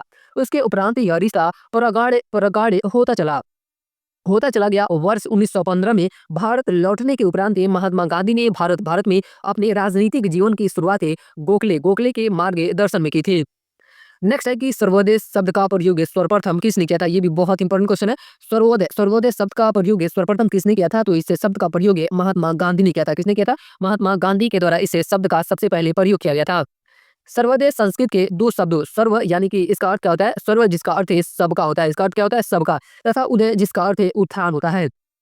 जो सर्वोदय शब्द है वह सर्व और यानी कि सर्व और उदय से मिलकर बना है, और सर्व का मतलब होता है सबका और उदय का मतलब होता है उत्थान से मिलकर बना है। सर्वोदय शब्द का प्रयोग सर्वप्रथम महात्मा गांधी ने किया था। वर्ष 1908 में जॉन रस्किन की पुस्तक है ऑन टू दिस लास्ट के अनुवाद में इसका प्रयोग किया गया है। इसका उद्देश्य सभी के अंदर स्वाधीनता और समानता की भावना का विकास करना था। नोट पॉइंट देते हैं कि डॉक्टर हीरालाल जैन और A.N. उपाध्याय द्वारा लिखित पुस्तक Mahavira his time and philosophy of life में लिखा है कि सर्वोदय शब्द का सर्वप्रथम प्रयोग सामंत भद्रे नामक जैन दार्शनिक ने लगभग दूसरी शताब्दी ईसा पूर्व में किया था। कब किया था, तो दूसरी शताब्दी ईसा पूर्व में, और किसके द्वारा किया गया था, तो सामंत भद्रे नामक जैन के द्वारा। आगे चलकर गांधी जी ने इस शब्द को मजबूत आधार प्रदान कर इसे जन सामान्य के मध्य लोकप्रिय बनाया। नेक्स्ट है अगला प्रश्न कि किसकी कानूनी समस्या के समाधान हेतु महात्मा गांधी को 1893 में दक्षिण अफ्रीका बुलाया गया था। तो गुजरात के दादा अब्दुल्ला की जो केस था उसे लड़ने के लिए ये कहाँ पे गए थे, तो दक्षिण अफ्रीका गए थे। दक्षिण अफ्रीका में व्यापार करने वाले एक भारतीय मुसलमान गुजरात के व्यापारी दादा अब्दुल्ला ने गांधी जी के सामने मुकदमे को देखने का प्रस्ताव रखा, जिसे गांधी जी ने स्वीकार किया तथा 1893 ईस्वी में वे दक्षिण अफ्रीका गए। महात्मा गांधी जी दक्षिण अफ्रीका कब गए थे, तो 1893 ईस्वी में ये दक्षिण अफ्रीका गए थे। नेक्स्ट है अगला प्रश्न है कि निम्न में से कौन सा भारत में गांधी जी का प्रथम सत्याग्रह आंदोलन था जिसमें उन्होंने सैन्य अवज्ञा का प्रयोग किया। ये भी बहुत ही बड़ा क्वेश्चन है, यहाँ से भी कई बार क्वेश्चन बना है इस तरह का क्वेश्चन कि गांधी जी ने जो उनका सिद्धांत था उसी सिद्धांत का प्रयोग किस किस आंदोलन में किए थे। तो यहाँ पे पूछ रहा है कि निम्न में से कौन सा भारत में गांधी जी का प्रथम सत्याग्रह आंदोलन था जिसमें उन्होंने सैन्य अवज्ञा का प्रयोग किया था। तो जो चंपारण आंदोलन हुआ था उसमें गांधी जी ने किसका प्रयोग किया था, तो सैन्य अवज्ञा का प्रयोग किया था। चंपारण आंदोलन जो 1917 ईस्वी में हुआ था, यह कब हुआ था? तो 1917 में। चंपारण आंदोलन भारत में गांधी जी का प्रथम सत्याग्रह आंदोलन था, जिसमें उन्होंने सौम्य अवज्ञा का प्रयोग किया था। 19वीं सदी के आरंभ में बिहार के चंपारण में प्रचलित तीन कठिया पद्धति के विरुद्ध स्वरूप इस सत्याग्रह का प्रारंभ किया गया था। चंपारण सत्याग्रह के उपरांत गांधी जी ने इसका प्रयोग 1918 में अहमदाबाद की कॉटन मिल मालिकों और मजदूरों में प्लेग बोनस को लेकर छिड़े विवाद में हस्तक्षेप कर किया। यानी कि गांधी जी ने सौम्य अवज्ञा का प्रयोग एक और आंदोलन में किया था। 1917 के बाद 1918 का जो अहमदाबाद का आंदोलन हुआ था उसमें किया था। यानी कि 1918 में अहमदाबाद की कॉटन मिल मालिकों और मजदूरों में प्लेग बोनस को लेकर छिड़े विवाद में हस्तक्षेप करके किया था। वर्ष 1918 में ही गुजरात के खेड़ा में किसानों की नष्ट हुई फसलों के बावजूद ब्रिटिश सरकार द्वारा लगान में छूट न देने के कारण महात्मा गांधी ने खेड़ा सत्याग्रह का प्रारंभ किया था। ध्याता भाई कि महात्मा गांधी जी द्वारा रॉलेट सत्याग्रह का प्रारंभ वर्ष 1919 में ब्रिटिश सरकार द्वारा पारित रॉलेट एक्ट के विरुद्ध स्वरूप किया गया था। अभी मौसम चेंज होने की वजह से अधिकतर लोगों को जुकाम में हो जा रहा है, तो मुझे भी जुकाम है। इसकी वजह से 3-4 दिन से वीडियो मैं नहीं बना पा रहा था। आप लोगों को बहुत बार कमेंट आ रहा था कि जल्दी कीजिए। ऐसा नहीं है कि इसके पिछले वाला जो घटना चक्र था उसे मैं कंप्लीट नहीं कराया हूँ।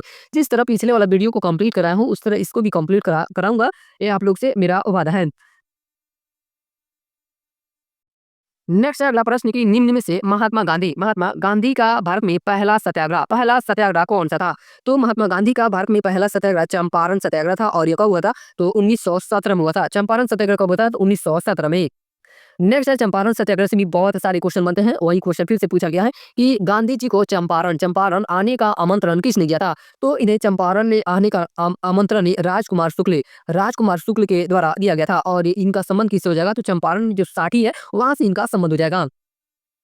अफ्रीका से जनवरी 1915 में लौटने के बाद गांधी जी ने अपना प्रथम सफल सत्याग्रह बिहार के चंपारण जिले में वर्ष 1917 में किया।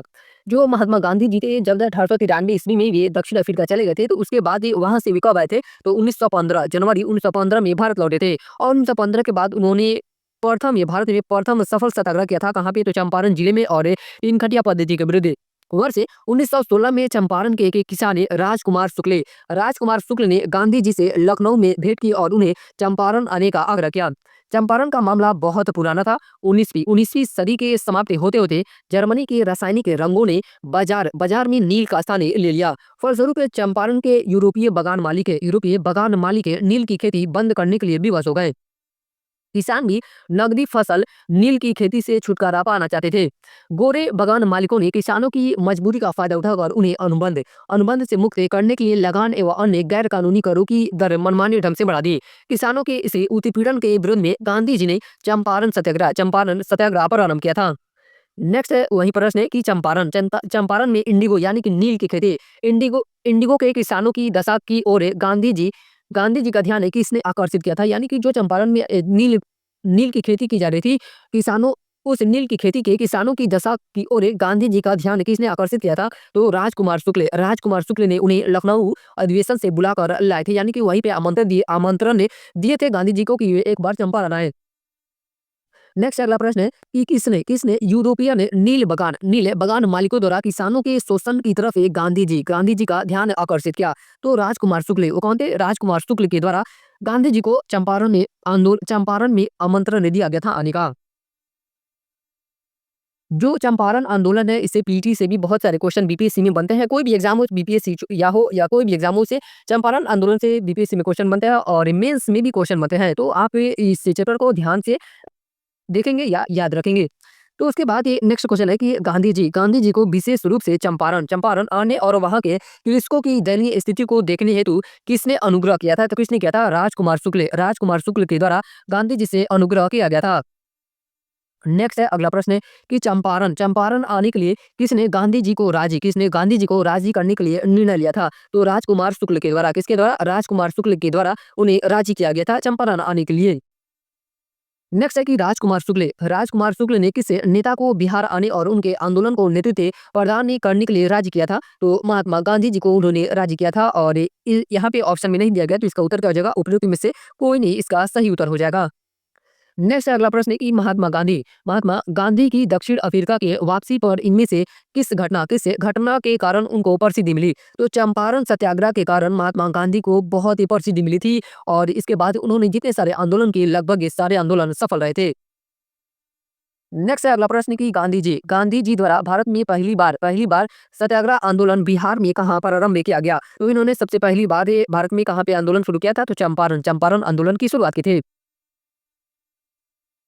नेक्स्ट है कि बिहार के कौन से स्थान में गांधी जी ने अपना प्रथम सत्याग्रह किया था? तो कहाँ पे किया था? चंपारण में महात्मा गांधी जी ने अपना प्रथम सत्याग्रह किया था। नेक्स्ट है कि चंपारण ने नील आंदोलन के राष्ट्रीय नेता कौन थे? तो महात्मा गांधी थे। चंपारण ने नील आंदोलन के राष्ट्रीय नेता कौन थे? तो महात्मा गांधी थे। नेक्स्ट है अगला प्रश्न कि चंपारण आंदोलन मुख्यतः किसके विरोध में था? तो यह जो आंदोलन चलाया गया था यह नकदी फसल के विरोध में चला गया था। किसके विरोध में चला गया था? नकदी फसल के विरोध में चला गया था, यानी कि नील की खेती होती थी उसी के विरोध में चला गया था। नेक्स्ट है अगला प्रश्न है कि गांधी जी का चंपारण सत्याग्रह किससे जुड़ा था? तो इसका संबंध किससे हो जाएगा? तो तीन कठिया पद्धति से इसका संबंध हो जाएगा। यानी कि तीन कठिया पद्धति का मतलब क्या होगा कि 3 कट्ठा यानी कि 20 कट्ठे जमीन पे आपको 3 कट्ठा पे नील की खेती करनी पड़ती थी। जो बिहार है, बिहार में 20 से कट्ठा को 1 बीघा बोला जाता है। तो इस प्रकार यानी कि 1 बीघा जमीन पे आपको कितनी नील की खेती करनी पड़ती थी? तो 3 कट्ठे जमीन पे नील की खेती करनी पड़ती थी। नेक्स्ट है अगला प्रश्न, ये वहीं प्रश्न पूछ रहा है कि बिहार में 3 कटिया पद्धति में नील की खेती के लिए भूमि का कितना भाग अमानते रखा जाता था? तो 3/20 से भाग अमानते रखा जाता था, यानी कि 3 कट्ठा पे नील की खेती होती थी और आप 17 कट्ठा पे अपना जो भी उगाना चाहते हैं आप ये उगा सकते थे। नेक्स्ट अगला प्रश्न है कि गांधी जी ने भारतीय राजनीति में प्रवेश किया तो चंपारण आंदोलन से, यानी कि चंपारण आंदोलन में महात्मा गांधी जी को इतनी प्रसिद्धि मिल गई कि वे भारतीय राजनीति में प्रवेश कर गए। नेक्स्ट है महात्मा गांधी ने सर्वप्रथम किस आंदोलन में भाग लिया था? तो चंपारण आंदोलन में महात्मा गांधी ने सर्वप्रथम में भाग लिया था। किस आंदोलन में? चंपारण आंदोलन में। नेक्स्ट है अगला प्रश्न है कि 1917 में चंपारण सत्याग्रह का नेतृत्व किसने किया था? तो इसका नेतृत्व महात्मा गांधी जी के द्वारा किया गया था। चंपारण सत्याग्रह का नेतृत्व किसके द्वारा किया गया था? तो महात्मा गांधी जी के द्वारा किया गया था। नेक्स्ट है कि चंपारण कृषि कमेटी की नियुक्ति में किसके बीच ये समझौता हुआ था? तो भारतीय सरकार और गांधी जी के बीच ये समझौता हुआ था। एक मेरी सिस्टर का कमेंट आया था कि आप इसमें 2025 का क्वेश्चन ऐड नहीं किए हैं। आप ध्यान से देखिएगा तो यहाँ पे आप देख सकती हैं कि 71 बीपीएससी यानी कि 2025 में जो हुआ है 71 बीपीएससी उसका क्वेश्चन इसमें ऐड है। वर्ष 1917 में चंपारण सत्याग्रह के दौरान नील की खेती में 3 कटिया प्रथा से पीड़ित किसानों की शिकायतों की जांच के लिए बिहार एवं उड़ीसा की औपनिवेशिक प्रांतीय सरकार ने एक औपचारिक जांच समिति का गठन किया, जिसे प्रायः चंपारण कृषि कमेटी या चंपारण कृषि जांच समिति कहा जाता है। इस समिति का गठन गांधी जी और तत्कालीन सरकार के बीच बने समझौते का परिणाम था। यानी कि 1917 में अभी उस समय बिहार और उड़ीसा अलग नहीं हुए थे। उड़ीसा बिहार से लगभग 1936 में अलग हुआ था। तो बिहार, उड़ीसा, झारखंड में ये जो 3 कटिया पद्धति थी उस समय प्रचलित थी। नेक्स्ट है अगला प्रश्न है कि चंपारण आंदोलन के जन आंदोलन की प्रतिक्रिया में ब्रिटिश सरकार ने इस मुद्दे के समाधान के लिए कौन सा कदम उठाया? तो ब्रिटिश से सरकार ने चंपारण कृषि समिति की स्थापना की। इसका सही उत्तर हो जाएगा चंपारण कृषि समिति की स्थापना की किसने? तो ब्रिटिश सरकार ने। चंपारण सत्याग्रह वर्ष 1917, चंपारण सत्याग्रह कब हुआ था? तो वर्ष 1917 में। चंपारण सत्याग्रह के समाधान के लिए ब्रिटिश सरकार ने चंपारण की कृषि स्थितियों की जांच करने के लिए जांच समिति नियुक्त की। गांधी जी को इस समिति के एक सदस्य के रूप में चुना गया। जांच समिति की सिफारिश के आधार पर ब्रिटिश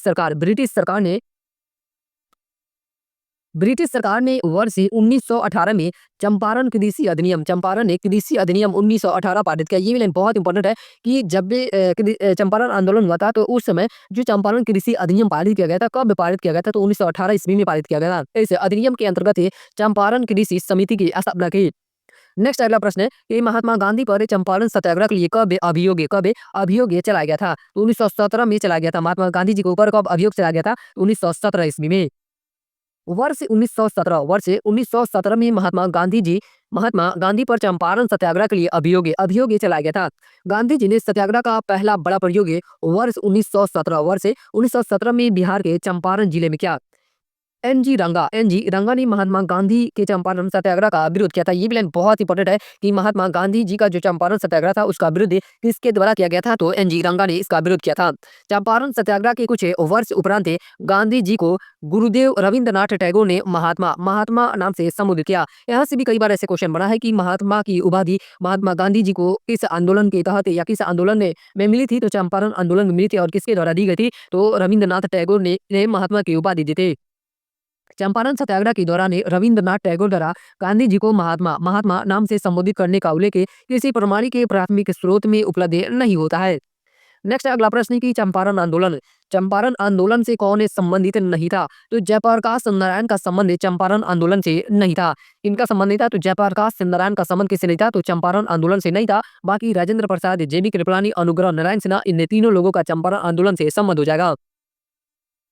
चंपारण आंदोलन जो 1917 में हुआ था, चंपारण आंदोलन में गांधी जी के साथ राजकुमार शुक्ले, राजेंद्र प्रसाद, अनुग्रह नारायण सिन्हा, जेबी कृपलानी, महादेव देसाई, नरहरि पारेख आदि ने दिया था। ये नाम आप याद रखेंगे क्योंकि यह नाम ये बहुत इंपॉर्टेंट है कि चंपारण आंदोलन में गांधी जी का साथ किसने दिया था, तो राजकुमार शुक्ले, राजेंद्र प्रसाद, अनुग्रह नारायण सिन्हा, जेबी कृपलानी, महादेव देसाई, नरहरि पारेख आदि ने दिया।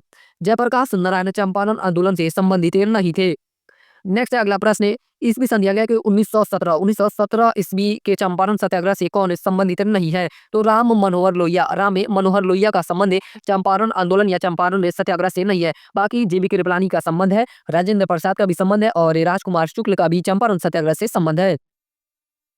नेक्स्ट अगला प्रश्न है कि यदि नील की खेती करने से छूटे चाहते तो नील के किसानों को कौन सा क्षतिपूर्ति कर देना पड़ता था, तो तवाने नामक कर देना पड़ता था। कौन सा कर देना पड़ता था, तो तवाने नामक कर देना पड़ता था। किसानों को अपनी जमीन के कम से कम 3/20 भाग पर नील की खेती करना तथा उन यूरोपीय मालिकों द्वारा तय दामों पर उन्हें बेचना पड़ता था। इसे तीन कटिया पद्धति भी कहा जाता है। यदि नील की खेती करने से छूट चाहते तो नील के किसानों को क्षतिपूर्ति कर देना पड़ता था। कौन सा कर देना पड़ता था, तो क्षतिपूर्ति कर देना पड़ता था, जिसे तावान कहा जाता था। इस कर को क्या कहा जाता था, तो तावान कहा जाता था। ये जो तावान है ये इंपॉर्टेंट है क्योंकि बहुत सारे बुक में ये नहीं दिए गए हैं, इसलिए क्वेश्चन प्रैक्टिस किया जाता है कि नए नए चीजें देखने को मिलते हैं। नेक्स्ट अगला प्रश्न है कि वर्ष 1917-18 में अहमदाबाद में गांधी जी द्वारा चलाए गए सत्याग्रह में किसने हिस्सा लिया था, तो औद्योगिक कर्मियों ने अहमदाबाद आंदोलन में यानी कि अहमदाबाद सत्याग्रह में भाग लिया था। किसने लिया था, तो औद्योगिक कर्मियों ने। चंपारण की सफलता के बाद गांधी जी का अगला प्रयोग वर्ष 1918 में अहमदाबाद की एक कॉटन टेक्सटाइल मिल मालिक और मजदूरों के बीच बोनस बढ़ाने को लेकर चल रहे विवाद में हस्तक्षेप करना था। यह विवाद प्लेग बोनस को लेकर था। प्लेग का प्रकोप खत्म होने के बाद मालिक इसे समाप्त करना चाहते थे, जबकि मजदूर इसे बरकरार रखने की मांग कर रहे थे। यानी कि बात करें कि जो अहमदाबाद मिल आंदोलन हुआ था, क्यों हुआ था, क्योंकि 1918 से पहले प्लेग आया था और उस प्लेग में वहाँ के मालिकों ने यानी कि जो मिल थी उससे मिल के मालिकों ने बोनस देना शुरू कर दिया कि जो लोग प्लेग में काम करने आएंगे उन्हें बोनस दिया जाएगा। लेकिन जब प्लेग समाप्त हो गया तो उसके बाद भी जो उससे मिल में मजदूर काम करते थे वो बोनस को हटाना नहीं चाहते थे, यानी उसे बरकरार रखना चाहते थे। लेकिन मालिक को लॉस हो रहा था, जिस वजह से वे उससे कर को हटाना चाहते थे।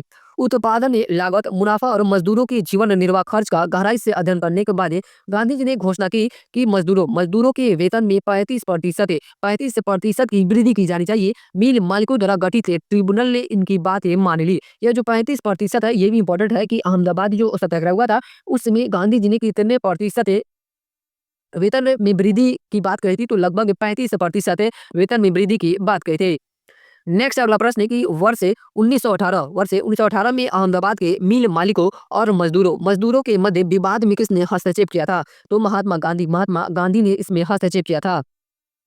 नेक्स्ट है कि निम्नलिखित में से किस आंदोलन में महात्मा गांधी ने भूख हड़ताल, ये भी बहुत इंपॉर्टेंट क्वेश्चन है कि भूख हड़ताल को हथियार के रूप में सर्वप्रथम में प्रयोग किया था, तो अहमदाबाद हड़ताल था उसमें महात्मा गांधी ने भूख हड़ताल का सबसे पहले प्रयोग किया था हथियार के रूप में। किसका प्रयोग किया था, तो भूख हड़ताल को हथियार के रूप में सबसे पहले प्रयोग किया था किस आंदोलन में, तो अहमदाबाद हड़ताल में। अहमदाबाद मिल हड़ताल जो वर्ष 1918 में हुआ था के दौरान महात्मा गांधी जी ने पहली बार भारत में भूख हड़ताल को हथियार के रूप में प्रयोग किया था। नेक्स्ट अगला प्रश्न है कि निम्नलिखित में से किसे सत्याग्रह आंदोलन में गांधी जी ने प्रत्यक्ष प्रत्यक्ष रूप से भाग नहीं लिया था। तो वाइकोम सत्याग्रह, वाइकोम जो सत्याग्रह हुआ था उसमें गांधी जी ने प्रत्यक्ष रूप से भाग नहीं लिया था। बाकी खेड़ा सत्याग्रह, असहयोग आंदोलन और राजकोट सत्याग्रह, इसमें इन्होंने प्रत्यक्ष रूप से भाग लिया था। वाइकोम वाइकोम के मंदिर प्रवेश से सत्याग्रह में गांधी जी ने प्रत्यक्ष रूप से भाग नहीं लिया था। वाइकोम में यानी कि यह क्यों सत्याग्रह हुआ था, तो कुछ लोगों को मंदिर में प्रवेश से नहीं दिया जा रहा था, इस वजह से यहाँ पे यह आंदोलन हुआ था, यानी कि वाइकोम में सत्याग्रह हुआ था। जबकि खेड़ा सत्याग्रह, राजकोट सत्याग्रह तथा असहयोग आंदोलन का नेतृत्व स्वयं में गांधी जी ने किया था। नेक्स्ट अगला प्रश्न है कि स्वाधीनता स्वाधीनता आंदोलन के दौरान महात्मा गांधी के करीबी अंग्रेज मित्र कौन थे। तो रेवरेंड चार्ल्स एंड्रूज थे इनके करीबी मित्र। अंग्रेज कौन थे, तो रेवरेंड चार्ल्स एंड्रूज इनके करीबी अंग्रेज मित्र थे। चार्ल्स एंड्रूज इन्हें दीनबंधु एंड्रूज के नाम से भी जाना जाता है। दीनबंधु एंड्रूज के नाम से भी जाना जाता है। सेंट स्टीफन कॉलेज दिल्ली में प्राध्यापक थे। भारतीयों से इनका गहरा लगाव था और हर तरह से भारतीय बनना चाहते थे। रविंद्रनाथ टैगोर, गोपाल कृष्ण गोखले तथा महात्मा गांधी से इनके घनिष्ठ संबंध थे। सी एफ एंड्रूज यानी कि सीएफ एंड्रूज के जीवनी कार्य बनारसी दास चतुर्वेदी और मार्जरी साइकस ने अपनी पुस्तक चार्ल्स सिफरीड एंड्रूज ए नैरेटिव यानी कि चार्ल्स सिफरीड एंड्रूज ए नैरेटिव में उल्लेख किया है कि सीएफ एंड्रूज दीनबंधु यानी कि गरीबों के मित्र उपनाम सर्वप्रथम वर्ष 1917 में फिजी के भारतीयों द्वारा दिया गया था। यानी कि जो चार्ल्स एंड्रूज थे इन्हें जो दीनबंधु की उपाधि दी गई थी, या कब दी गई थी, तो 1917 में दी गई थी। और कहाँ पे दी गई थी, तो फिजी के भारतीयों के द्वारा इन्हें दीनबंधु की उपाधि दी गई थी। और इसका मतलब क्या होता है दीनबंधु का, तो गरीबों का मित्र। ए- एंड्रूज वर्ष 1925 और वर्ष 1927 में all India trade union Congress यानी कि all India trade union Congress के अध्यक्ष भी रहे। गोलमेज सम्मेलन में भाग लेने के लिए वो गांधी जी के साथ लंदन भी गए थे। नेक्स्ट अगला प्रश्न है कि ऑल इंडिया हरिजन संघ की स्थापना 1932 में किसके द्वारा की गई थी। तो इसकी स्थापना महात्मा गांधी जी के द्वारा की गई थी। ये भी इंपॉर्टेंट क्वेश्चन है। ऑल इंडिया हरिजन संघ की स्थापना 1932 में किसके द्वारा की गई थी, तो महात्मा गांधी जी के द्वारा। और इसकी स्थापना कब हुई थी, तो 1932 में इसकी स्थापना हुई थी। वर्ष 1932 में महात्मा गांधी जी द्वारा all India anti untouchability league की स्थापना की गई। पहले इस संगठन का नाम है अखिल भारतीय अस्पृश्यता निवारण संघ था। बाद में इसका नाम बदलकर हरिजन सेवक संघ कर दिया गया। नेक्स्ट अगला प्रश्न है कि ब्रिटिश का भर्ती सर्जेंट है। ये भी इंपॉर्टेंट क्वेश्चन है। यह गांधी जी को उपाधि दी गई थी कि ब्रिटिश का भर्ती सर्जेंट की उपाधि प्रथम विश्व युद्ध के दौरान इस सरकार को अपना सहयोग देने के कारण किसने प्राप्त की, तो महात्मा गांधी जी को यह उपाधि दी गई थी। ब्रिटिश का भर्ती सर्जेंट को उपाधि किन्हें मिली थी, तो महात्मा गांधी जी को मिली थी। प्रथम विश्व युद्ध में महात्मा गांधी ने भारत में ब्रिटिश सरकार का सहयोग करने का निर्णय लिया, क्योंकि उन्हें यह उम्मीद थी कि प्रथम विश्व युद्ध की समाप्ति के बाद ब्रिटिश सरकार ने भारतीयों को स्वशासन का अधिकार प्रदान करेगी। इसी सहयोग के कारण उन्हें ब्रिटिश का भर्ती सर्जेंट कहा गया है। उसके बाद अगला चैप्टर है किसान आंदोलन एवं विकास से। अगला चैप्टर का नाम क्या है, किसान आंदोलन एवं विकास से, जिसमें सबसे पहला प्रश्न है कि 1875 के दक्कन के दंगों का तात्कालिक कारण क्या था। तो इसका यानी कि जो ये दक्कन का दंगा था, इसका तात्कालिक कारण की बात की जाए तो महाजनों द्वारा ऊंची ब्याज दर इस दंगा का तात्कालिक कारण था। 1875 के दक्कन विद्रोह के अनेक कारण थे, जैसे महाजनों द्वारा ऊंची ब्याज दर और कृषकों का अस्थायी रूप से कर्जदार होना। भूराजस्व की ऊंची ब्याज दर, कृषकों की अशिक्षा और गरीबी के कारण उनके खेत घर आदि को गिरवी रखकर ऋण पत्र पर उनसे हस्ताक्षर करवाना, और न्याय व्यवस्था की जटिल एवं खर्चीली प्रणाली के कारण किसानों का अपने हितों की रक्षा करने में विफलता। बिहार लोक सेवा आयोग ने विकल्प बी को सही उत्तर माना है। यदि बीपीएससी इस प्रश्न का बी सही उत्तर माना है, तो हमें भी इस यानी कि सही उत्तर इसे बी ही मानना पड़ेगा। आज के लिए हम लोग ये इतना ही कवर करेंगे, उसके बाद ही फिर नेक्स्ट वीडियो में इसे कवर किया जाएगा। तो फिर मिलते हैं लोग।